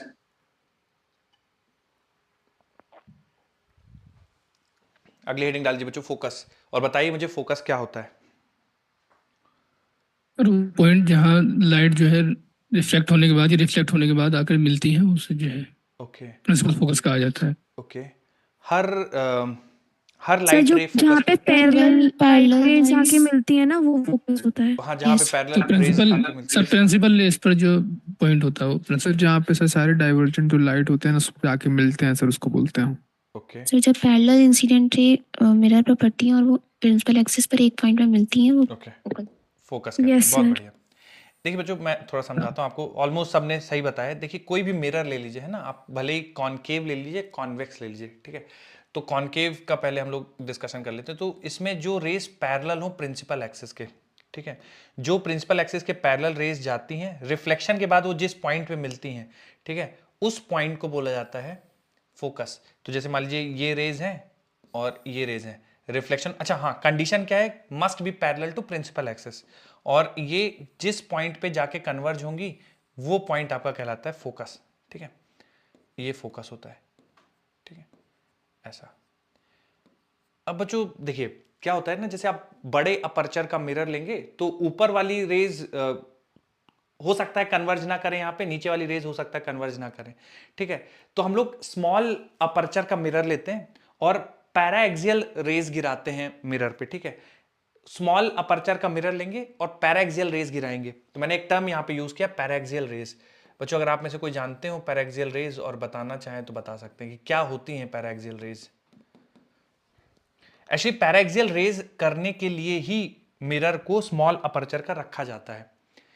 यस सर, बिकॉज ये मार्जिनल principal रेज axis के मीट नहीं कर parallel होती पाती है। हैं मार्जिनल रेज प्रॉपरली। मीट नहीं बहुत कर कम पाती। वैसे होते distance क्या है ये पैरा एक्सियल और मार्जिनल रेज? सर ये सर जो प्रिंसिपल एक्सिस के मीट बहुत मतलब पास होती है। जो पैरेलल लाइंस मीट करके पूरी फोकस पे आ जाए वो पैरेक्सियल रेज, लेकिन Okay. वहीं पे जो मार्जिनल लाइंस है ना वो फोकस से इधर उधर मीट हो जाती हैं, इसलिए वो ढंग से इमेज नहीं बना पाती हैं फिर। ठीक ठीक है। हाँ और कोई बता रहे थे, एक तो ये इन्होंने बता दिया डेफिनेशन की सर पैराक्सियल रेज उन रेज को कहा जाएगा जो प्रिंसिपल एक्सिस के पैरेलल होंगे और फोकस पे मिलेंगे, उनको पैराक्सियल रेज कहा जाएगा। मार्जिनल रेज वो होंगी जो फोकस पे नहीं मिलेंगी, पैरेलल होंगी प्रिंसिपल एक्सिस पर फोकस पे नहीं मिलेंगे रिफ्लेक्शन के बाद, उनको मार्जिनल रेज बोला जाएगा। ठीक बात है। और कोई कुछ बताना चाहेगा बच्चों पैराक्सियल रेज के बारे में कि सर ये होती है पैराक्सियल रेज? ठीक, मैं बताता हूं। देखिए बच्चों, ऐसी रेज जिनका एंगल ऑफ इंसिडेंस बहुत छोटा होता है ना, पैराक्सियल रेज उन रेज को बोला जाएगा जिनके लिए एंगल ऑफ इंसिडेंस बहुत छोटा होगा, उनको पैराक्सियल रेज बोला जाएगा। ठीक है, तो पैराक्सियल रेज एंगल छोटा हो, ये बेसिक डेफिनेशन हो गई कि उनके लिए angle of incidence should be very very small, है ना। कौन सा एंगल? Angle of incidence. तो ये देखिए ये जो मैंने लाइन डॉटेड ड्रॉ करी ये नॉर्मल है, ठीक है। पॉइंट ऑफ इंसिडेंस से सेंटर को मिलाने वाली लाइन नॉर्मल कहलाती है। ये भी पॉइंट ऑफ इंसिडेंस से सेंटर को मिलाने वाली लाइन ये नॉर्मल है। तो जो पैराक्सियल रेज होंगे उनका एंगल ऑफ इंसिडेंस बहुत छोटा होगा, इंसिडेंट रे नॉर्मल और उनके बीच का एंगल। तो पैराक्सियल रेज के लिए नॉर्मल मतलब एंगल ऑफ इंसिडेंस बहुत छोटा होगा, ठीक है। अच्छा, एंगल ऑफ इंसिडेंस छोटा रखने के लिए हम क्या करते हैं कि जो रेज होती है ना, it should be very close to principal axis, क्योंकि प्रिंसिपल एक्सिस से जितनी दूरी बढ़ती जाएगी एंगल ऑफ इंसिडेंस बढ़ता जाएगा। जैसे मैं आपको एक एग्जांपल से समझाता हूं। मान लीजिए कि ये मैं एक रे कंसीडर करता हूं, ठीक है, ये रे है ना, और सेंटर से नॉर्मल ड्रॉ करते हैं, ठीक है, ये नॉर्मल ड्रॉ कर दिया, ठीक है। तो अब ये थीटा कंपेयर करेंगे बच्चों और ये थीटा कंपेयर करेंगे, ठीक है। तो जो सेंटर से आप दूर जाता जाएंगे, सॉरी इसको मैंने ना गलत ड्रॉ कर दिया एक्चुअली, ये होगा, सेंटर से ज्वाइन करना पड़ेगा ना, हाँ ये थीटा होगा बच्चों, एक सेकंड ना मैं इसको सही करता हूँ, ये थीटा होगा। फोकस से नहीं ज्वाइन करेंगे, सेंटर से ज्वाइन करेंगे, तो ये थीटा होगा। तो जितना ज्यादा आप करीब आते जाएंगे प्रिंसिपल एक्सिस के, एंगल ऑफ इंसिडेंस उतना छोटा होता जाएगा, ठीक है। तो मान लीजिए अगर आप लार्ज अपर्चर का मिरर लेते हैं, बड़े अपर्चर का मिरर लेते हैं, ठीक है, और एक छोटे अपर्चर का मिरर लेते हैं। छोटे अपर्चर का मिरर मतलब उसकी ओपनिंग बहुत छोटी है, और बड़े अपर्चर का मिरर मतलब उसकी ओपनिंग बड़ी है, ठीक है। तो बड़ा ओपनिंग लेंगे तो जाहिर सी बात है रेज यहां से भी एंटर करेंगे, रेज यहां से भी एंटर करेंगे, और वो एग्जैक्टली आके फोकस पे नहीं मिलेंगी, ठीक है। लेकिन अगर स्मॉल अपर्चर का मिरर लेंगे तो बाहर वाली ज्यादा जो प्रिंसिपल एक्सिस से दूर वाली रेज है वो तो रिफ्लेक्ट होंगी ही नहीं। रिफ्लेक्ट केवल वही रेज होंगी जो प्रिंसिपल एक्सिस के बहुत करीब होंगी, यानी जिनका एंगल ऑफ इंसिडेंस बहुत छोटा होगा। इसलिए हम लोग जनरली सवालों में देखते रहेंगे कि आप स्मॉल अपर्चर मिरर लिख देते हैं कभी कभी, ठीक है। तो स्मॉल अपर्चर लिखने का वो एक बताने का आपको तरीका है कि केवल पैरेक्सियल रेज आके गिर रही हैं, ठीक है। सर क्या हम ऐसे सवाल भी करते हैं जहां पे पैरेक्सियल रेज नहीं होती? नहीं, हम जितने भी सवाल पढ़ेंगे, जितना भी डिस्कशन करेंगे, उन सारे डिस्कशन के लिए पैराएक्सियल अप्रोक्सीमेशन लिया जाएगा। सर सवाल में ना लिखा हो तो ना लिखा हो या लिखा हो, हम सब कुछ पैराएक्सियल रेज के लिए ही पढ़ेंगे, ठीक है। जितने भी फॉर्मूले होंगे सब पैराएक्सियल रेज के लिए ही वैलिड है। अगर पैराएक्सियल रेज नहीं है तो फिर जो हम लोग फॉर्मूले पढ़ते आए वो सब वैलिड नहीं रहेंगे। तो ये जितनी भी चीजें हैं वो सारी की सारी पैराएक्सियल रेज के लिए वैलिड है। तो फोकस क्या होता है? फोकस ऐसा पॉइंट जहां पे पैराएक्सियल रेज आफ्टर रिफ्लेक्शन मिलती हैं या मिलती हुई लगती हैं, उस पॉइंट को फोकस कहा जाता है। मिलती हुई लगती हैं मतलब सर जैसे कि कॉन्वेक्स मिरर के केस में रेज एग्जैक्टली आके मिलेंगी नहीं। जैसे मैं एग्जांपल अगर आपके सामने ड्रॉ करूं, मान लीजिए ऐसा कॉन्वेक्स मिरर के लिए, तो कुछ सिचुएशन ऐसी होगी, तो जब इसमें रेज आएंगी पैरेलल टू प्रिंसिपल एक्सिस और आके मिरर से टकराएंगी, ऐसी सिचुएशन होगी कुछ ऐसे, ठीक है। तो रेज रिफ्लेक्ट हो जाएंगी, बाउंस बैक कर जाएंगी, है ना। तो आपको फोकस के लिए रेज को एक्सटेंड करना पड़ेगा। तो जहां पे एक्चुअल में रेज मिल जाए, जैसे ये वाला केस हो गया, एक्चुअल में रेज मिल जाए, यहां पे रेज मिलती हुई लगे, है ना, उस पॉइंट को फोकस कहा जाता है, ठीक है। तो लिखते हैं बच्चों एक आध डेफिनेशंस। फोकस लिखिए, हेडिंग डालिए फोकस। लिख ली सर। लिख लिया? Point Yes, at sir. which rays parallel to principal axis, point at which rays parallel to principal axis meet or appear to meet, point at which rays parallel to principal axis meet or appear to meet।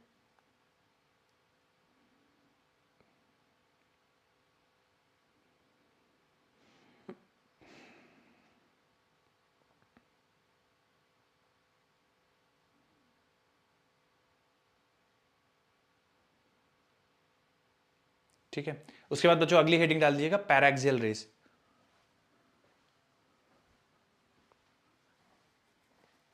Paraxial raise अगली heading डाल दीजिएगा, और बस ऐसे ही लिखिएगा theta should be very very small. Sir हाँ हाँ, sir एक बार डेफिनेशन दोबारा बोलना सर। किसकी? Focus. Point at which rays ठीक है sir. Parallel to principal axis meet और appear to meet. Okay sir, thank you sir. Okay, अब पैराक्सियल रेज बच्चों अगली हेडिंग डालिएगा, और ऐसे ही दो पॉइंट्स लिख लीजिएगा, very very close to principal axis and theta angle of incidence should be very very small. जितना भी सब कुछ पढ़ेंगे हम लोग, सारा सब कुछ पैराक्सियल अप्रोक्सीमेशन पैराक्सियल रेज के लिए पढ़ेंगे।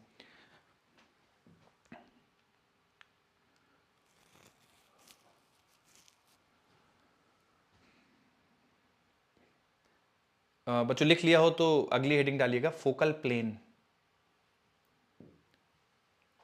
देखिए फोकल प्लेन क्या होता है? Plane perpendicular to principal axis and passing through focus, इसको फोकल प्लेन कहते हैं। सर फोकल प्लेन की जरूरत क्यों पड़ी, मतलब क्या वजह है फोकल प्लेन पढ़ने की? देखिए अगर rays parallel to principal axis आई, मतलब ऐसे rays parallel to principal axis आई, तो रिफ्लेक्शन होगा और फोकस पे जाके मिल जाएंगी, कोई दिक्कत नहीं है। पर अगर रेस पैरेलल टू हैं पर प्रिंसिपल एक्सिस के पैरेलल नहीं है, रेस पैरेलल तो है पर प्रिंसिपल एक्सिस के पैरेलल नहीं है। मतलब कहने का कि रेस कुछ इस तरह से आके गिर रही है, ठीक है, कुछ इस तरह से आके गिर रही है। तो फिर रेज मिलेंगी पर फोकस पे ना मिलके फोकल प्लेन पे मिलेंगी, ठीक है।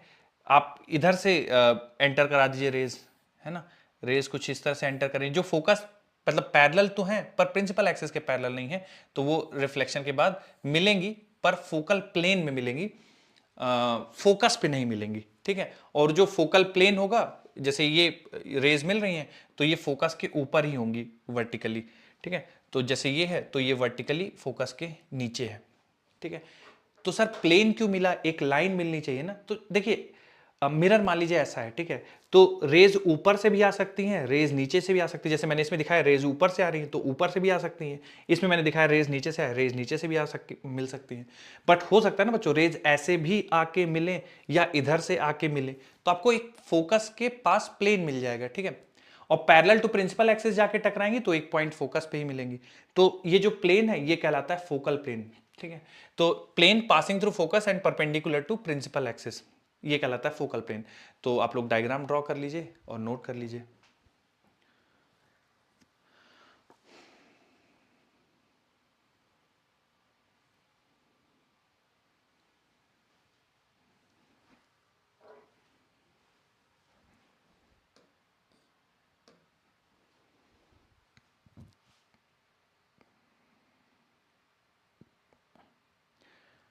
बच्चों अगर आपको सेंटर ऑफ कर्वेचर और फोकस में रिलेशन पता है क्या, रेडियस ऑफ कर्वेचर और फोकस में relation?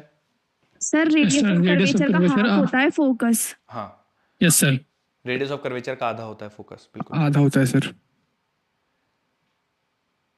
F is equal to R/2 हो जाएगा सर। बिल्कुल ठीक। तो मैं ये रिलेशन थोड़ा सा करते हैं हम लोग, रुक जाइए सर, अभी बना रहे हैं। लिखिए लिखिए।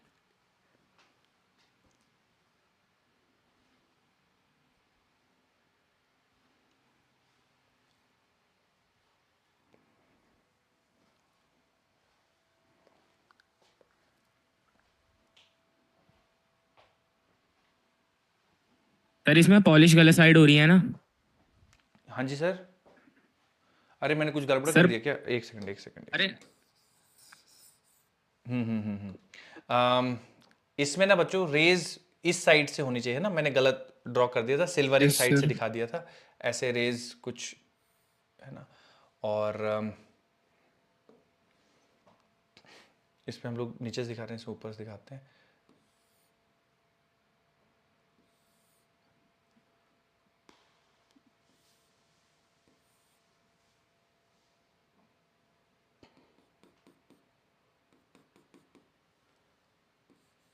ऐसे मान लीजिए,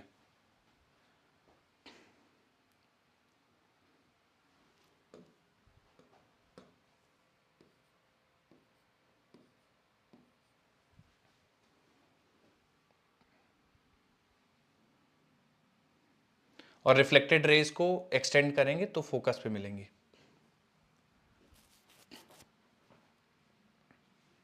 सर बताइए। सर जैसे उस जो वेलोसिटी वाले क्वेश्चन में हाँ वो जो इमेज था, अगर उसको हम लोग थीटा से अगर मूव करेंगे तो कैसे निकालेंगे? किसी मान लीजिए अगर ऑब्जेक्ट को थीटा एंगल से कर रहे हैं तो थोड़ा कोशिश करेंगे कि आप कैसे सोच सकते हैं अगर थीटा एंगल से जा रहा है मान लीजिए।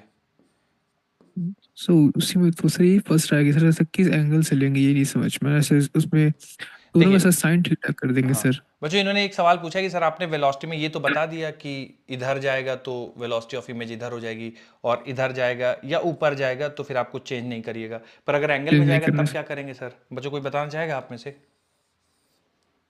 मान लीजिए मैं आपको ना एंगल देता हूँ कि सर हॉरिजॉन्टल से कंपोनेंट एंगल कर थीटा है, लेंगे तो इसके, कोई बताना चाहेगा बच्चों वेलोसिटी ऑफ इमेज इस कंपोनेंट कर केस में? लेंगे सर इसके, हाँ हाँ cos theta sin theta component कर लेंगे। बिल्कुल सही बात है, कंपोनेंट ले लेंगे, है ना। तो इसका एक कंपोनेंट इधर आ जाएगा v cos थीटा, तो इमेज के पास इधर आ जाएगा v cos थीटा, और v sin थीटा में तो कोई चेंज होगा नहीं पैरेलल कंपोनेंट में, तो v sin थीटा ऐसे ही रहेगा। तो जब भी आपके पास सवाल आए ना तो आप वेलोसिटी को दो कंपोनेंट में तोड़ लीजिए, एक परपेंडिकुलर टू मिरर और एक पैरेलल टू मिरर। तो पैरेलल टू मिरर में कुछ भी चेंज नहीं होगा, not even direction. Perpendicular to mirror में चेंजेस होंगे, डायरेक्शन तो तुरंत चेंज कर दीजिएगा, और मिरर मूव कर रहा है तो फिर उस हिसाब से आप कैलकुलेट कर लीजिएगा। ठीक है सर, ठीक है। लेकिन एंगल तो वही बनेगा ना जो इधर बन रहा क्या क्या था, एंगल एंगल तो वही आ जाएगा ना निकलते सर। एंगल वही आ जाएगा, अगर मिरर मूव नहीं कर रहा है तो वही एंगल आ जाएगा, है ना। Yes sir. चलिए आगे बढ़ते हैं बच्चों, आगे का डिस्कशन करते हैं। तो मैंने पैरेक्सियल रेज आपको बता दिया, rays which make very small angle with the normal at the point of incidence and hence are very close to principal axis, उनको हम लोग पैरेक्सियल रेज कहेंगे। ठीक है, अब इसमें बच्चों एक रिलेशन थोड़ा सा आपको समझाना था मुझे, सेंटर ऑफ कर्वेचर और फोकस के बीच का रिलेशन। तो ये थोड़ा सा हम लोग एक बार देख लेते हैं, तो आपको थोड़ा सा इंपॉर्टेंस पता चल जाएगा कि पैरेक्सियल रेज का इंपॉर्टेंस क्या है। ठीक है, वैसे तो आपसे कोई इसका डेरिवेशन या कुछ ऐसा पूछेगा नहीं, बस जस्ट आपको समझाने के लिए कि क्या इंपॉर्टेंस होता है स्मॉल एंगल ऑफ इंसिडेंस का। तो मान लीजिए बच्चों कि ये एक रे है पैरेलल टू प्रिंसिपल एक्सिस, ये जाके टकराती है, ये सेंटर ऑफ कर्वेचर है। ठीक है, और यहाँ पे फोकस है। तो सेंटर ऑफ कर्वेचर को पॉइंट ऑफ इंसिडेंस से अगर आप मिलाएंगे, सेंटर ऑफ कर्वेचर को पॉइंट ऑफ इंसिडेंस से, ये कहलाता है नॉर्मल। ठीक है, तो ये सर्कल की प्रॉपर्टी होती है कि सर्कल पे कोई पॉइंट है, जैसे मान लीजिए मैं पॉइंट ए ले लेता हूँ, सर्कल के पॉइंट को अगर सेंटर ऑफ सर्कल से मिला देंगे तो ये नॉर्मल कहलाता है। तो एंगल ऑफ इंसिडेंस इसका लेट्स से थीटा है। ठीक है, और रिफ्लेक्शन के बाद रे रिफ्लेक्ट होगी और रिफ्लेक्शन के बाद ये पास होगी, लेट्स से ये फोकस से कुछ इस तरह से पास होगी। ठीक है, तो ये जो एंगल होगा ये भी एंगल ऑफ इंसिडेंस थीटा कहलाएगा। ठीक है, हमें निकालना है दूरी कहां से कहां तक, पोल से लेकर फोकस तक, ये दूरी निकालना है। अच्छा, पोल से लेकर फोकस तक की दूरी को हम लोग एफ बोलते हैं, फोकल लेंथ। ठीक है, तो हमें एफ की वैल्यू निकालनी है। ठीक है, सेंटर से लेकर पोल की जो दूरी होगी, ये सेंटर से लेकर जो पोल की दूरी है ये कहलाता है रेडियस ऑफ कर्वेचर, इसको हम लोग बोलेंगे आर। तो हम लोग फोकस ये एफ निकालने में इंटरेस्टेड है। तो एक छोटा सा हम लोग करेक्शन करेंगे कि यहाँ से फोकस से ना यहाँ पे परपेंडिकुलर ड्रॉप कर देंगे। ठीक है, ये 90 डिग्री हो गया, ये एंगल थीटा है बच्चों, तो ये भी एंगल थीटा होगा। ठीक है, अब ये देखिए बच्चों, जो ये ट्राइंगल है ना, ये वाला ट्राइंगल और ये वाला ट्राइंगल, ये कॉन्ग्रुएंट ट्राइंगल है। ठीक है, एक तो थीटा बराबर हो गया, साइड कॉमन हो गई और एंगल 90 डिग्री। ठीक है, तो ये ट्राइंगल और ये जो छोटा वाला ट्राइंगल ये कॉन्ग्रुएंट है। ठीक है, कॉन्ग्रुएंट है तो ये दूरी r/2 होगी क्योंकि साइड्स बराबर हैं, और ये दूरी भी r/2 होगी क्योंकि टोटल रेडियस है। ठीक है, तो ये जो CF लेंथ होगी ना बच्चों, देखिएगा CF लेंथ में लिख रहा हूं, CF लेंथ ये बराबर हो जाएगी आपका कितना, CF लेंथ।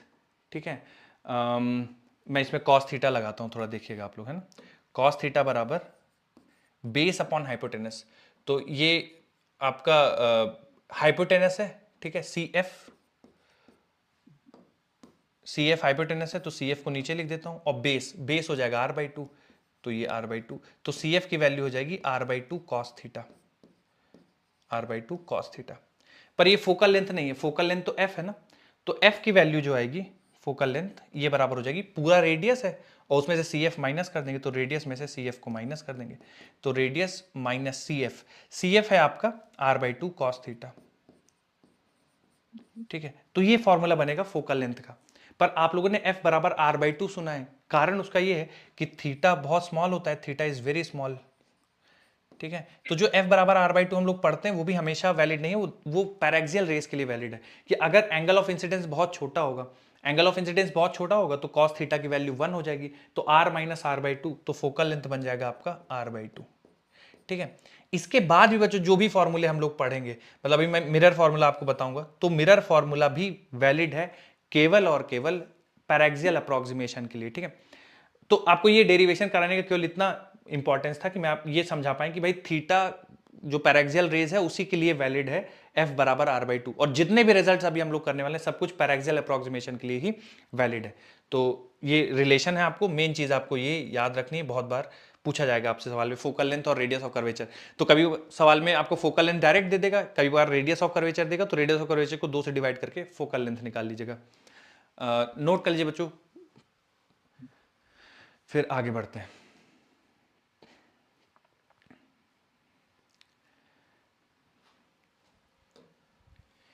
एक और बच्चों सबसे इंपॉर्टेंट टॉपिक आज की पूरी क्लास में, दोनों सेशन में सबसे इंपॉर्टेंट टॉपिक है साइन कन्वेंशन। तो आप लोग पहले थोड़ा सा मुझे बता दीजिए कि साइन कन्वेंशन में कब पॉजिटिव कब निगेटिव क्या कैसे करते हैं कब। हाँ, सर कनकेव मिरर में ना सर फोकस नेगेटिव रहेगा। फोकस नेगेटिव रहेगा कॉनकेव मिरर में, बिल्कुल सही बात है। पर मतलब रूल कुछ अगर आप लोग बताना चाहिए सर ये रूल फॉलो करते हैं। सर अगर आई की तरफ जाएगी तो पॉजिटिव कहलाएगा और पीछे की तरफ नेगेटिव कहलाएगा। नेगेटिव हो जाता है सर अगर प्रिंसिपल एक्सिस के पैरेलल होगी तो पॉजिटिव कहलाएगा और उसके एंटी पैरेलल तो नेगेटिव कहलाएगा। नेगेटिव हो सर जाएगा। प्रिंसिपल एक्सिस पोल को इंसिडेंस रेस की origin मान डायरेक्शन में लेंगे सर, होती है पोल तो को origin की पॉजिटिव तरफ। होती है ओके, ठीक है, और इंसिडेंस रेस के अपोजिट होती है तो नेगेटिवली नेगेटिव हो जाती है सर। बिल्कुल बिल्कुल बिल्कुल। देखिए बच्चों, जो कॉमन हम लोग पढ़ते थे, जैसे छोटे में हम लोग पढ़ते थे तो बता दिया जाता था कि इसको ओरिजिन मान लो, इधर वाली सारे डिस्टेंसेस नेगेटिव, इधर वाली सारे डिस्टेंसेस पॉजिटिव। पर वो अब हम लोग नहीं करेंगे, ठीक है, उसमें बहुत सारी प्रॉब्लम्स हैं, वो हम लोग नहीं साइन कन्वेंशन लेंगे। फिर कैसे सर क्या फॉलो करते हैं? तो देखिए कोई भी डिस्टेंस, जो पहला रूल है, अच्छा बच्चों सारी डिस्टेंसेस आप कहाँ से मेजर करते हैं? सारी डिस्टेंसेस फोकस से सर, मेजर पोल करते हैं? से, center सर, पर क्या? पोल से पोल सर, से। पोल से मेजर करते करते हैं हैं। पोल से। पोल से। तो पहला रूल होगा Polars। All distances must be measured from pole. जितनी भी डिस्टेंसेस हैं आपको पोल से मेजर करनी है, सारी डिस्टेंसेस। पहला थंब रूल, सारी डिस्टेंसेस आपको पोल से मेजर करनी है। जैसे फोकस है तो पोल से लेकर फोकस की दूरी, ठीक है, पोल से लेकर फोकस तक की दूरी, इसको हम लोग फोकल लेंथ कहेंगे। तो शुरुआत कहां से करना है? पोल से। पोल से जाना है फोकस की तरफ, तो पोल से लेकर फोकस तक की दूरी फोकल लेंथ कहलाएगी। पोल से लेकर ऑब्जेक्ट तक की दूरी ऑब्जेक्ट डिस्टेंस कहलाएगी। पोल से लेकर इमेज तक की दूरी इमेज डिस्टेंस कहलाएगी। पोल से लेकर सेंटर ऑफ कर्वेचर तक की दूरी रेडियस ऑफ कर्वेचर कहलाएगी। तो कुल मिला के आपको सारी डिस्टेंसेस पोल से ही मेजर करनी है। तो all distances must be measured from pole, पहला रूल। दूसरा, अगर आप इंसिडेंट रे के डायरेक्शन में जाते हैं तो उस डिस्टेंस को पॉजिटिव लिया जाएगा, ठीक है। इन direction of incident ray, in direction of incident ray distance को पॉजिटिव लिया जाएगा। Opposite to incident ray distance को नेगेटिव लिया जाएगा। एग्जांपल के तौर पे बच्चों देखिए ये इंसिडेंट रे है, ठीक है, ऐसे इंसिडेंट रे गई, टकराई और रिफ्लेक्शन हुआ। तो टकराने के बाद क्या हो रहा है उससे फर्क नहीं पड़ता। इंसिडेंट रे लेफ्ट से राइट की तरफ जा रही है, इंसिडेंट रे लेफ्ट से राइट की तरफ जा रही है, ठीक है। तो जो भी आपकी दूरी लेफ्ट से राइट की तरफ होगी उसको पॉजिटिव लिया जाएगा। जैसे यहां पे फोकल लेंथ मेजर करने के लिए आप पोल से फोकस की तरफ आ रहे हो तो पॉजिटिव लिया जाएगा या नेगेटिव? पोल से फोकस की तरफ नेगेटिव लिया जाएगा। नेगेटिव लिया जाएगा, नेगेटिव लिया जाएगा। क्योंकि पोल से फोकस तो आप इंसिडेंट लाइट के ऑपोजिट जा रहे हैं, इसलिए फोकल लेंथ नेगेटिव लिया जाएगा। कॉनकेव मिरर का, कॉन्वेक्स मिरर के केस में, ये कॉन्वेक्स मिरर है, रेज ऐसे जाएंगी, पॉजिटिव हो जाएगा सर। पॉजिटिव हो जाएगा, ये आके ये फोकस बनेगा, ठीक है। तो पोल इसका ये है, पोल से फोकस तक की दूरी फोकल लेंथ कहलाएगी। तो यानी पोल से आप फोकस की तरफ जा रहे हैं, इंसिडेंट रे के पैरेलल जा रहे हैं, इसलिए फोकल लेंथ पॉजिटिव लिया जाएगा। तो in direction of incident ray positive, opposite to incident ray negative लिया जाएगा, ठीक है, ध्यान रखिएगा हमेशा। उसके बाद बस अब यही याद रखना है और बाकी कुछ नहीं। अगर आप इंसिडेंट रे की डायरेक्शन जा रहे हैं पॉजिटिव, उसके ऑपोजिट जा रहे हैं इसमें negative। थोड़ा सा सर कॉन्वेक्स में थोड़ा समझा दीजिए सर, कॉन्वेक्स में थोड़ा सा कॉन्वेक्स कैसे में आपने फोकल लेंथ, सर ये फ्रॉम पोल बता दो, फ्रॉम आपने पोल। पॉजिटिव नेगेटिव किस तरह लिया ठीक इसमें? ठीक है। कॉन्वेक्स में First देखिए ये point पोल measurement। है ना, ठीक है। तो सारी Yes, डिस्टेंसेस sir। आपको पोल से मेजर करनी है। All the distances must be measured from pole. तो पोल से ही शुरू करना है। तो पोल से ये है फोकस, है ना। तो पोल से आप फोकस की तरफ जा रहे हैं, तो पोल से अगर फोकस की तरफ जा रहे हैं तो ये इंसिडेंट रे का डायरेक्शन है, और पोल से फोकस की तरफ जा रहे हैं तो आप इंसिडेंट रे की डायरेक्शन में ही तो जा रहे हैं, इसलिए फोकल लेंथ को पॉजिटिव लेंगे। कॉन्वेक्स मिरर के केस में, कॉन्वेक्स मिरर के केस में जो फोकल Yes, sir। लेंथ है वो पॉजिटिव लिया जाएगा, ठीक है। तो यही दो सबसे इंपॉर्टेंट रूल हैं कि सारे डिस्टेंसेस आपको पोल से मेजर करनी है। All distances must be measured from pole, rule number 1। Rule number 2, in the direction of incident ray सारी डायरेक्शन पॉजिटिव होंगी, opposite to the direction of incident ray सारी डिस्टेंसेस नेगेटिव होंगे। बच्चों उसके अलावा और कुछ आप लोग ऐड करना चाहेंगे? सर ये भी एक चीज है ध्यान रखने वाली, कुछ और सर बताना चाहेंगे? इमेज अगर अपवर्ड होती है तो पॉजिटिव लेते हैं और डाउनवर्ड होती है तो नेगेटिव लेते हैं। प्रिंसिपल एक्सिस के, ये प्रिंसिपल एक्सिस है, इसकी ऊपर की सारी डायरेक्शंस पॉजिटिव ली जाएंगी, प्रिंसिपल एक्सिस के नीचे की सारे डायरेक्शंस नेगेटिव लिए जाएंगे। प्रिंसिपल एक्सिस के ऊपर सारा सब कुछ पॉजिटिव, प्रिंसिपल एक्सिस के ऊपर पॉजिटिव, नीचे नेगेटिव। जैसे मान लीजिए बच्चों यहाँ पे इमेज ऑब्जेक्ट ऐसे रखा हुआ है और इमेज ऐसे बन रही है, तो हाइट ऑफ इमेज निगेटिव ली जाएगी, हाइट ऑफ ऑब्जेक्ट पॉजिटिव लिया जाएगा। तो प्रिंसिपल एक्सिस के ऊपर सारी डिस्टेंसेस पॉजिटिव, प्रिंसिपल एक्सिस के नीचे सारी डिस्टेंसेस नेगेटिव। 3 रूल हैं बच्चों, और ये अगर क्लियर नहीं होंगे तो हम लोग बहुत बहुत ज़्यादा समस्या में रहेंगे थ्रू आउट रे ऑप्टिक्स।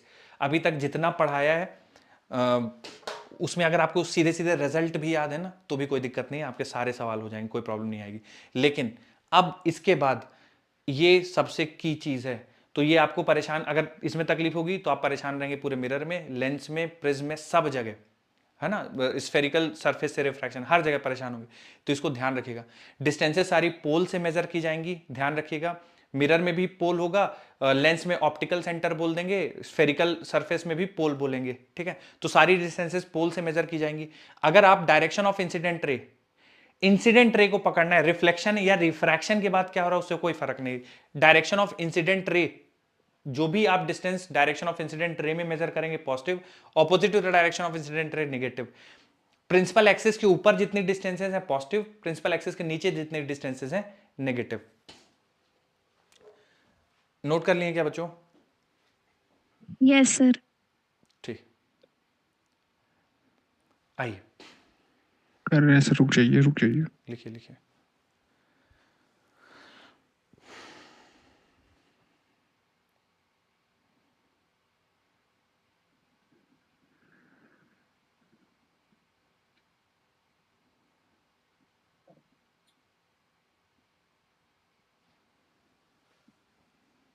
हो गया सर।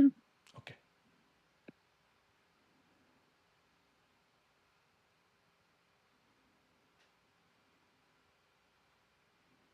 Done sir. ठीक, हो गया सर। आइए। अब बच्चों ये relation between UV and F, तो मिरर फॉर्मूला इसको बोलते हैं, ठीक है। मिरर फॉर्मूला मैं डायरेक्ट ले देता हूं, 1/v plus 1/u is equal to 1/f, ठीक है। 1/v plus 1/u is equal to 1/f, ठीक है। और मैग्निफिकेशन बताएगा बच्चों क्या होता है मैग्निफिकेशन? मैंने बताया नहीं भी आपको, कोई समझाना चाहेगा magnification? Sir sir magnification size of image upon size of object, मतलब सर किसी साइज की जो कितनी एक्चुअली में हाइट ऑफ स्कोर इमेज पड़ा अपॉन करती हाइट ऑफ ऑब्जेक्ट, जैसे बिल्कुल size of image upon size of object, ये आपका बिल्कुल जनरल डेफिनेशन हो जाएगी। मैं height of image upon height of object minus v upon u, ठीक है। तो ये Minus v upon u। Transverse magnification की बात कर रहा हूं, मतलब मैग्निफिकेशन जो परपेंडिकुलर टू प्रिंसिपल एक्सिस है। लॉन्गिट्यूडनल मैग्निफिकेशन की भी बात करेंगे, मतलब अलोंग द प्रिंसिपल एक्सिस। अभी तो हम लोग परपेंडिकुलर टू प्रिंसिपल एक्सिस की बात करें, तो मैग्निफिकेशन हो जाएगा HI upon HO that is minus V upon U। ये ट्रांसवर्स मैग्निफिकेशन है, perpendicular to principal axis. 1/v plus 1/u is equal to 1/f। अब बच्चों इसमें बताने की जरूरत नहीं है, आप लोग को याद रखना है ऑल डिस्टेंसेस या all unknowns, sorry all knowns, जितनी भी क्वांटिटीज आपको पता है, फोकल लेंथ, ऑब्जेक्ट डिस्टेंस या इमेज डिस्टेंस, जो भी पता है, must be kept with sign, must be kept with sign. अगर आप सारे नोन साइन के साथ रखेंगे, ठीक है, तो जितने भी अननोन है वो विद साइन आएंगे। तो जैसे आप मान लीजिए आप ऑब्जेक्ट डिस्टेंस निकाल रहे हैं, इमेज और फोकस दिया हुआ है, तो फोकल लेंथ भी साइन के साथ जाएगी, इमेज भी साइन के साथ जाएगी, तो जो ऑब्जेक्ट डिस्टेंस है वो विद साइन आपको पता चल जाएगा।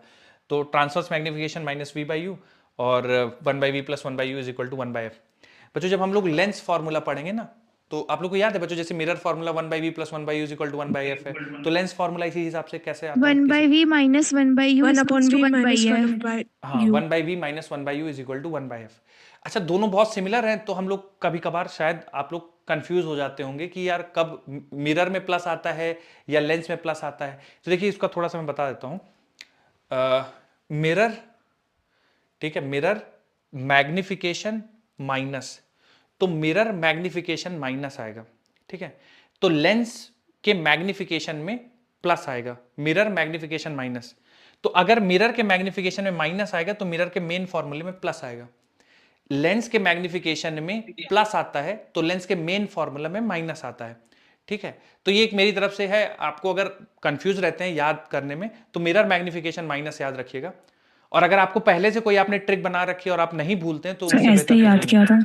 क्या क्या सर ऐसे ही याद किया था। हाँ, मिरर मैग्निफिकेशन माइनस, याद रखिएगा मिरर में मैग्निफिकेशन माइनस आता है तो मेन फॉर्मूले में प्लस आएगा, ठीक है। जितने भी नोन होंगे उनको साइन के साथ रखना है, अननोन आपके सारे साइन के साथ आएंगे। मैं एक सवाल कराता हूं आपको जहां पे ये एप्लीकेशन है और उसके बाद फिर आप लोगों को प्रैक्टिस के लिए एक सवाल देता हूं, ठीक है। मान लीजिए एक मिरर है और कॉनकेव मिरर है और इसका फोकल लेंथ 10 सेंटीमीटर है, ठीक है। ये फोकस हो गया, सेंटर ऑफ कर्वेचर हो गया, और एक ऑब्जेक्ट रख दिया गया है at a distance of 30 centimetre in front of mirror. बच्चों कोई सॉल्व करना चाहे तो कर सकते हैं, अगर आप खुद से भी सॉल्व करना चाहें। इन फ्रंट ऑफ मिरर आपसे सवाल में पूछ दिया गया है कि बताओ इमेज कितनी दूरी पे बनेगी, और दूसरा सवाल पूछ दिया गया कि बताओ मैग्निफिकेशन कितना होगा, ठीक है। चलिए, तो ऑब्जेक्ट को रख दिया गया 30 सेंटीमीटर, ठीक है। तो 30 सेंटीमीटर दूरी दी हुई है ऑब्जेक्ट की, तो ऑब्जेक्ट कहां से दूरी लेना है? पोल से। पोल से कितना? 30 सेंटीमीटर दूरी पे ऑब्जेक्ट रख दिया गया है, ठीक है। तो ये दूरी हो गई आपकी 30 सेंटीमीटर, ठीक है। 30 सेंटीमीटर पोल से है, और फोकल लेंथ की वैल्यू 10 सेंटीमीटर दे रखा है, ठीक है। मिरर फॉर्मूला यूज करेंगे तो v की वैल्यू निकालनी 1/v plus 1/u is equal to 1/f। तो जितने भी नॉन चीजें विद साइन जाएंगी। तो मुझे बताइए बच्चों, ऑब्जेक्ट डिस्टेंस को पॉजिटिव रखना सर चाहिए माइनस नेगेटिव? 15 आ रही है v। -15। यस सर, -15 आ रहा है। ठीक है। ऑब्जेक्ट डिस्टेंस बच्चों प्लस रखेंगे या माइनस रखेंगे? माइनस माइनस माइनस रखेंगे। देखिए माइनस पोल है और पोल से आप ऑब्जेक्ट की तरफ बढ़ोगे तो ये ऑब्जेक्ट डिस्टेंस मिलेगी। पर सर इसमें तो इंसिडेंट रे की डायरेक्शन दी ही नहीं हुई। अब देखिए बच्चों, अगर आप ऑब्जेक्ट इधर रख रहे हैं ना, तो जाहिर सी बात है कि इंसिडेंट रे ऑब्जेक्ट से ही तो निकलेगी, मिरर तक जाएगी, है ना। तो इंसिडेंट रे का डायरेक्शन ये हो जाएगा ऑब्जेक्ट से मिरर की तरफ, और ऑब्जेक्ट डिस्टेंस का डायरेक्शन हो जाएगा पोल से ऑब्जेक्ट की तरफ, तो यू नेगेटिव रहेगा। और कितना यू नेगेटिव है? 30, तो -30। और फोकल लेंथ -10 रखेंगे। क्यों सर -10 क्यों रख रहे हैं बच्चों? ऐसा क्यों रख दिया -10? और ये भी इंसिडेंट रे के इंसिडेंट अपोजिट। के opposite है। इंसिडेंट रे के ऑपोजिट है, ठीक है। सर अगर डायग्राम नहीं दिया हो, केवल कॉनकेव मिरर लिखा हो, फिर क्या करेंगे? देखो बच्चों, अगर डायग्राम नहीं दिया नेगेटिव लेंगे। हाँ, डायग्राम नहीं दिया, कॉनकेव मिरर लिखा है, तो कॉनकेव मिरर का फोकल लेंथ ऑलवेज नेगेटिव, उसमें कोई कुछ एक्सेप्शन या इधर उधर कुछ नहीं। Focal length of concave mirror always negative.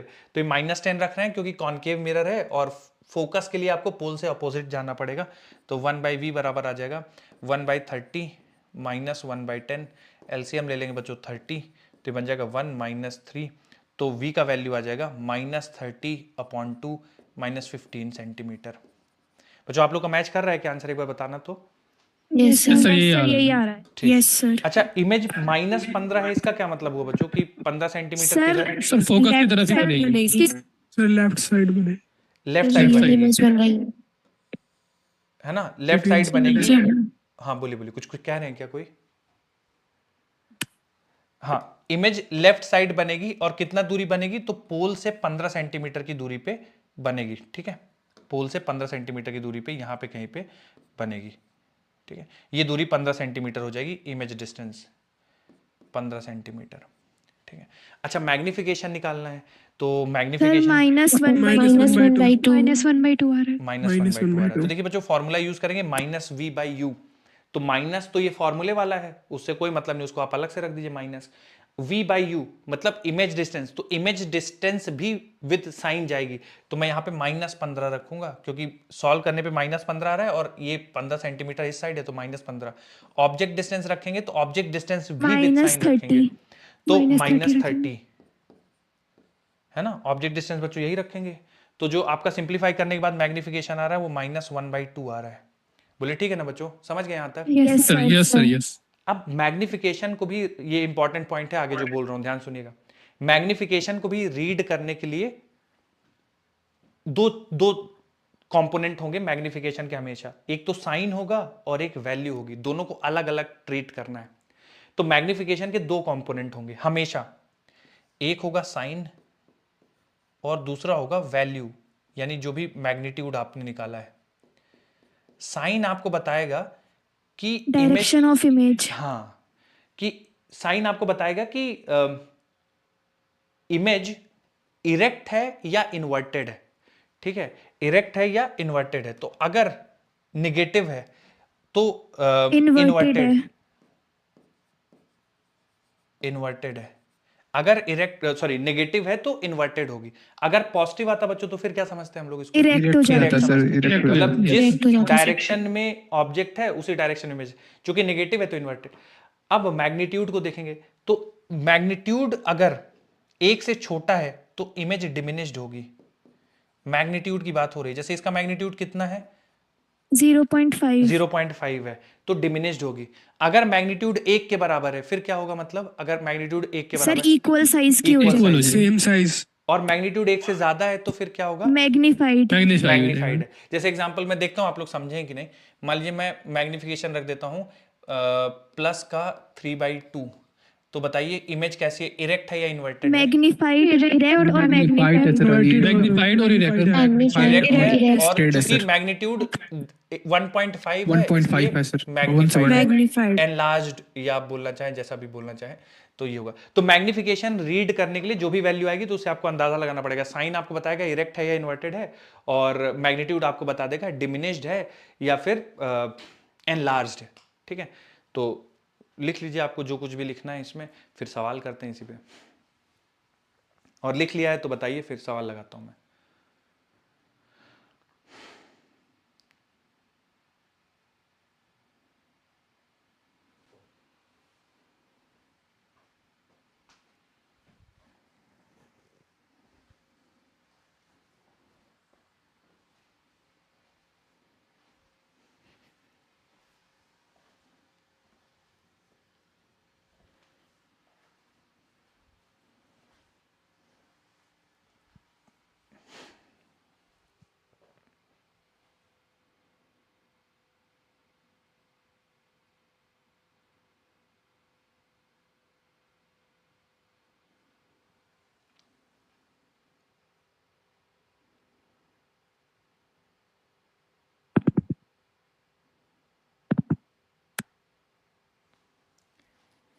और बच्चों मिरर के केस में ना हमेशा हो गया सर। जो इन्वर्टेड इमेज रहेगी ना वो हमेशा रियल होगी, और जो इरेक्ट होगी वो हमेशा वर्चुअल होगी मिरर के केस में। तो अगर मैग्निफिकेशन नेगेटिव आया है यानी इमेज इन्वर्टेड है तो उसके साथ बाय डिफॉल्ट आप रियल जोड़ लीजिएगा, और जो इरेक्ट आ रही है उसके साथ बाय डिफॉल्ट आप वर्चुअल जोड़ लीजिएगा। ठीक है, तो वर्चुअल इरेक्ट एक साथ जाएंगे और रियल इन्वर्टेड एक साथ जाएंगे। रियल इन्वर्टेड, वर्चुअल इरेक्ट और डिमिनिश्ड।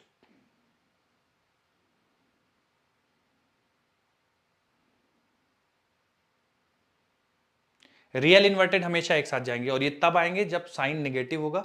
वर्चुअल इरेक्ट तब होगा जब साइन पॉजिटिव होगा। मैग्नीट्यूड अगर 1 से कम है तो डिमिनिश्ड, 1 से ज्यादा है तो एनलार्ज्ड।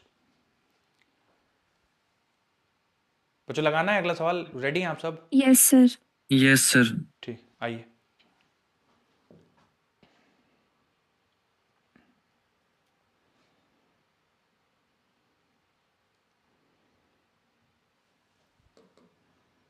बिल्कुल बेसिक से 2 सवाल हैं आपके प्रैक्टिस के लिए, गलत नहीं करिएगा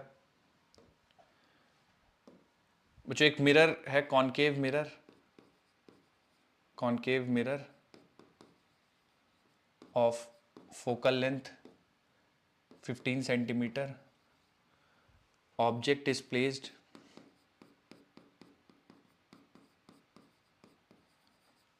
in front of mirror,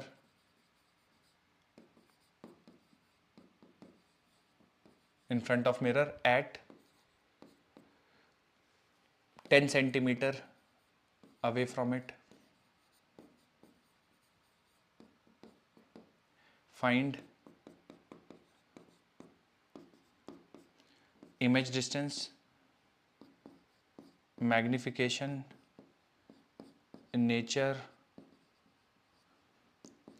height of image if height of object 2 millimeter.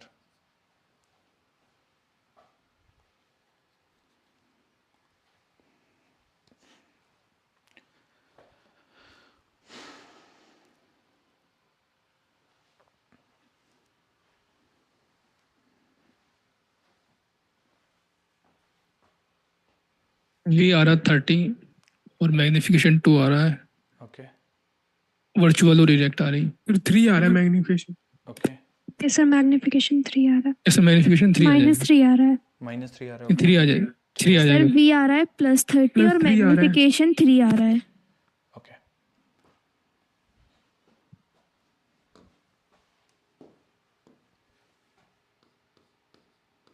Nature sir virtual erect हो जाएगा। सर नेचर वर्चुअल और इरेक्ट और enlarged. Okay yes sir.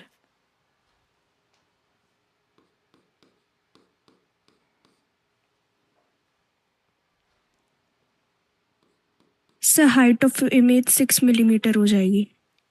Yes sir 6 millimetre.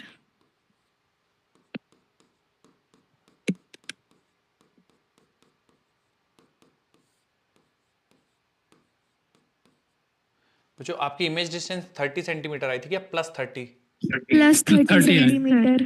+30 +30 है ना, +30 आएगी। मैग्निफिकेशन निकालने के लिए माइनस +3 आएगा। v by you. +3 +3 बच्चों v तो पॉजिटिव है, रख देंगे, और u का वैल्यू -10 रखेंगे, ये माइनस माइनस कैंसिल हो जाएगा, तो +3 आएगा। प्लस साइन देखते ही समझ गए कि इरेक्ट होगी और वर्चुअल होगी, और मैग्नीट्यूड चूंकि 3 है तो 3 टाइम्स मैग्निफाइड होगी। मैग्नीफाइड हो गई। मैग्नीफाइड होगी। Magnified। ठीक है, तो इरेक्ट, एनलार्ज्ड और वर्चुअल। वर्चुअल ठीक है, अगला ये हाइट ऑफ इमेज कितना होगा? तो height of image by height of 6 millimetre. बिल्कुल, height of 6 image by millimetre. Height of object it is equal to 3, तो हाइट ऑफ इमेज आ जाएगा 6 ठीक। मिलीमीटर। आए थे बच्चों आप लोग के आंसर यही?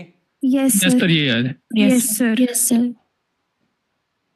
एक और सवाल करेंगे बच्चों और फिर आगे बढ़ेंगे।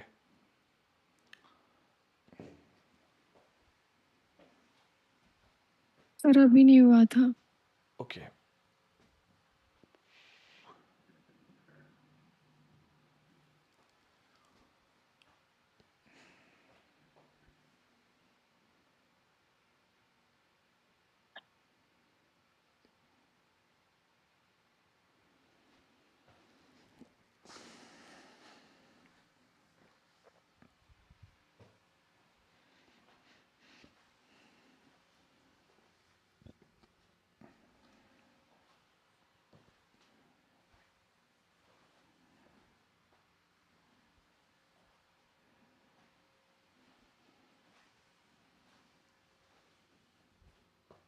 हो गया सर। ठीक बच्चों, अगला सवाल करेंगे, थोड़ा सा अलग है, वर्चुअल ऑब्जेक्ट का है, तो मैं इसमें थोड़ी सी आपकी मदद कर देता हूं। अगर आप देखिए सवाल पढ़ेंगे तो सवाल में बोला गया है कि a beam of light converges towards point O behind convex mirror of focal length 20 centimetre. तो पहले समझिए कि कॉन्वेक्स मिरर है और कॉन्वेक्स मिरर के पीछे रेज कन्वर्ज हो रही हैं, और कितनी दूरी पे कन्वर्ज हो रही है? Find the nature and position of image if object O is 10 centimetre behind mirror. 10 centimetre behind the mirror. देख लीजिए बच्चों आप लोग, अगर पता है तो अच्छी बात है, नहीं पता है तो समझिए इसको। ऐसे रेज जाके कन्वर्ज हो रही हैं, ठीक है, ऐसे रेज कन्वर्ज हो रही हैं। तो अगर मिरर नहीं होता तो ये रेज आगे जाके फिर किसी पॉइंट ओ पे कन्वर्ज होती हैं, कुछ इस तरह से, ठीक है ना, कुछ पॉइंट ओ पे कुछ ऐसे कन्वर्ज होती है ना। प्रिंसिपल एक्सिस पे ही है पॉइंट, ये ऊपर हो गया, प्रिंसिपल एक्सिस पे ही है पॉइंट, और ये जो पॉइंट ओ है वो एक बार बोला गया है 10 सेंटीमीटर बिहाइंड द मिरर है, फिर अगली बार 30 सेंटीमीटर बिहाइंड द मिरर है। तो पहले आप 10 सेंटीमीटर बिहाइंड द मिरर के लिए सॉल्व कीजिए, फिर 30 सेंटीमीटर बिहाइंड द मिरर के लिए सॉल्व करिए, और बताइए पोजीशन ऑफ इमेज कितनी होगी और नेचर ऑफ इमेज क्या होगा। पहले -20 आ सर रहा पहले वाले के लिए -20 आ जाएगी और -20 आ दूसरे रहा। वाले के लिए +60। Okay, sir behind the mirror मतलब लेफ्ट साइड या फिर राइट साइड? इस बिहाइंड द मिरर मतलब जिस साइड आपने सिल्वरिंग करी है उस साइड, है ना। इन फ्रंट ऑफ मिरर का मतलब कि उस जिस साइड से रिफ्लेक्शन होना है उस साइड, ठीक है। फ्रंट मतलब ये वाला हिस्सा जहां से रिफ्लेक्शन होगा, बिहाइंड मतलब सिल्वर वाला। हाँ बोलिए। येलो इन्वर्टेड होगी। Okay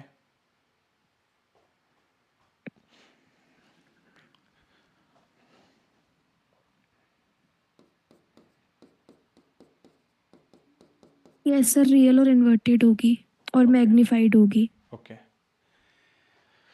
1/v + 1/u = 1/f। Sir -20 आ रहा है और -2 आ रहा है मैग्निफिकेशन। ओके, बच्चों एक चीज बस बताइए कि इसमें ऑब्जेक्ट डिस्टेंस कितनी ली जाएगी, जैसे पहले वाले पार्ट के लिए प्लस 10 प्लस 10 प्लस 10 ली बस जाएगी। यही एक इंपॉर्टेंट चीज है।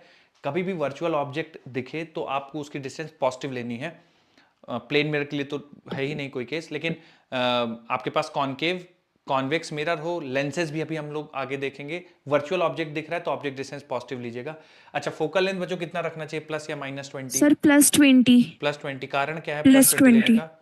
सर सामने होगा इंसिडेंट रेस की डायरेक्शन में लेंगे Incident आप ray की distance direction को। में। Convex sir. मिरर है। अच्छा, इसमें आपने ऑब्जेक्ट डिस्टेंस क्यों पॉजिटिव लिया, तो देखिए पोल है और ये ऑब्जेक्ट है तो ऑब्जेक्ट डिस्टेंस ये होगा, क्योंकि इंसिडेंट रे के डायरेक्शन में ऑब्जेक्ट डिस्टेंस इसलिए पॉजिटिव ले रहे हैं। फोकस भी यहीं कहीं पे होगा, तो चूंकि फोकस की डायरेक्शन में जा रहे हैं, ये फोकल लेंथ ये है, तो पोल से फोकस इंसिडेंट रे के डायरेक्शन में जा रहे हैं इसलिए पॉजिटिव ले रहे हैं। तो 1/v का वैल्यू आ जाएगा 1/20 - 1/10। एलसीएम ले लीजिए 20, 1 - 2, तो यहाँ से जो v का वैल्यू आ जाएगा बच्चों ये -20 सेंटीमीटर आ जाएगा। -20 का मतलब बच्चों मिरर के पीछे बनेगा या मिरर के सामने? मिरर के सामने मिरर के बनेगा, सामने सामने। बनेगा, लेफ्ट साइड। हाँ लेफ्ट साइड बनेगा बिल्कुल, है ना। तो इस तरह से कुछ होगा और यहाँ पे आपको 20 सेंटीमीटर की दूरी पे इमेज मिल जाएगा, ये इमेज होगा, ठीक है। अच्छा, नेचर बताना है, नेचर के लिए आपको मैग्निफिकेशन फाइंड करना पड़ेगा।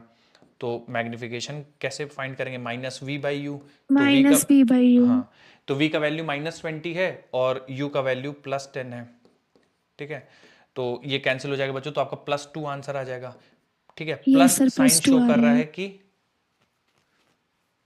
इरेक्ट है। इरेक्ट है। वर्चुअल एंड इरेक्ट हाँ, वर्चुअल अब बच्चों देखिए यहाँ पे थोड़ा सा वो जो मैंने आपको बताया था ना कि इरेक्ट के साथ वर्चुअल आएगा, है ना, जब पॉजिटिव साइन होगा, और निगेटिव होगा तब रियल के साथ इन्वर्टेड आएगा। मैंने अभी आपको पिछले बताया था।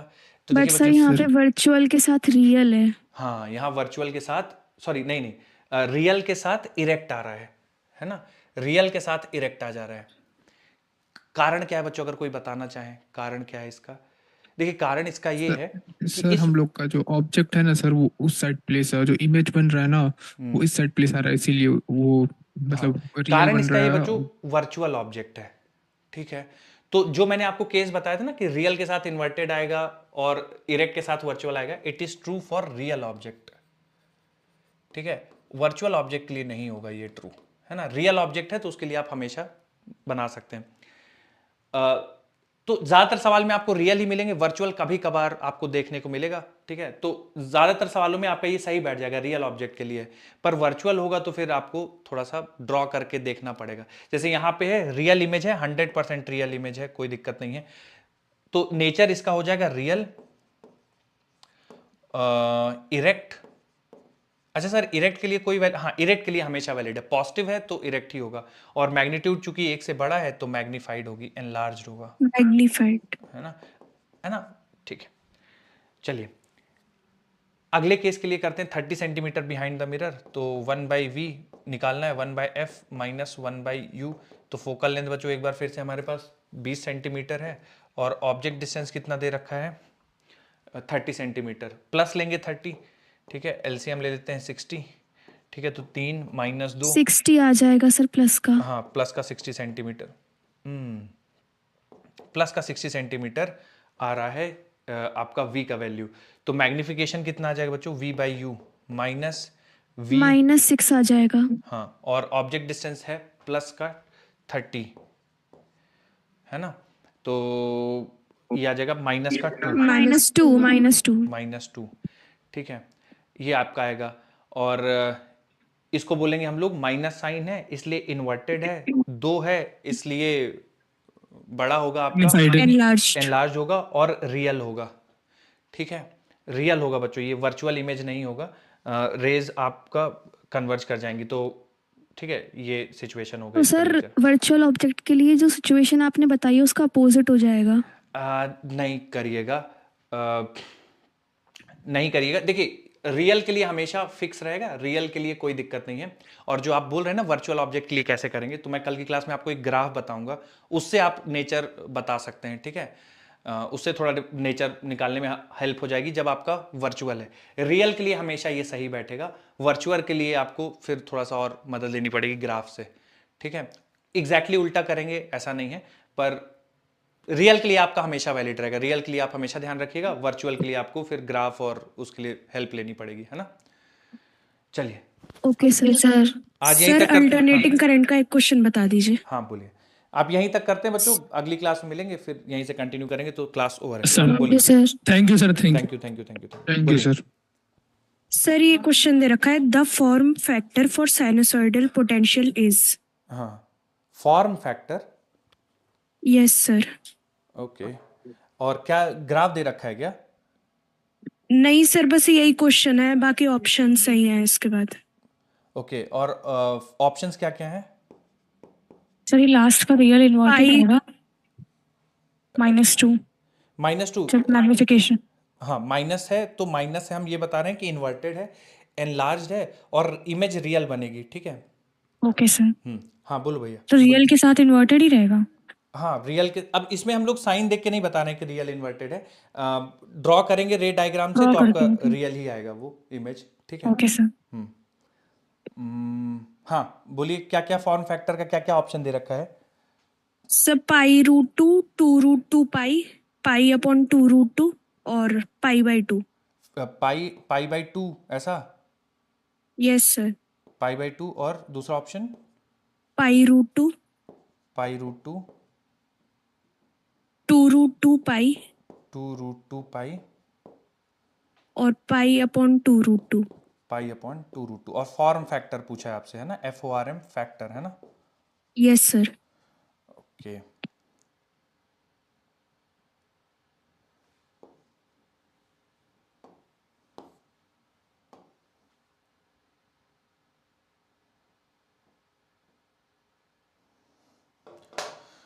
फॉर्म फैक्टर कोई ऐसा एक टर्म होगा यार, फैक्ट बेस्ड, ऐसा और कोई टेक्निकल तो नहीं है कुछ, है ना। कोई फैक्टर होगा फॉर्म, मतलब कोई ऐसा बेसिक डेफिनेशन होगी फॉर्म फैक्टर की, मैं बता देता हूँ आपको, ठीक है। ये कोई ऐसा मतलब कोई टेक्निकल नहीं है, कुछ डेफिनेशन होगी कुछ फॉर्म फैक्टर की, मैं बता दूंगा आपको, है ना। चलिए, और सर कुछ? Sir no sir sir, be thank part you sir. में इमेज डिस्टेंस +60 आ रहा है, तो वो इमेज वर्चुअल नहीं होगी। इमेज डिस्टेंस +60 आ रहा है, ठीक है। इमेज डिस्टेंस 60 आ रहा है तो मिरर के राइट साइड बनेगी, ठीक है, बिल्कुल। इमेज डिस्टेंस +60 आ रहा है तो राइट साइड ही बनेगी, आपका मतलब राइट साइड बनेगा, मतलब पोल से राइट साइड बनेगा, तो +60 सेंटीमीटर है ना, तो राइट साइड बनेगी। और रियल होगी या वर्चुअल? तो वर्चुअल होगी, ठीक है, रियल नहीं होगी। रियल बनने के लिए रेस को इधर मीट करना पड़ेगा, तो बिल्कुल वर्चुअल होगी, है ना। तो ओके नेचर सर। इसका बनेगा वर्चुअल। वर्चुअल इसलिए क्योंकि राइट साइड बन रही है, और एनलार्ज्ड और माइनस है इसलिए इन्वर्टेड, ठीक है। वर्चुअल, एनलार्ज्ड, इन्वर्टेड, ये नेचर रहेगा। ऊपर वाले का रियल, इरेक्टेड और एनलार्ज्ड, ये रहेगा, ठीक है। चलिए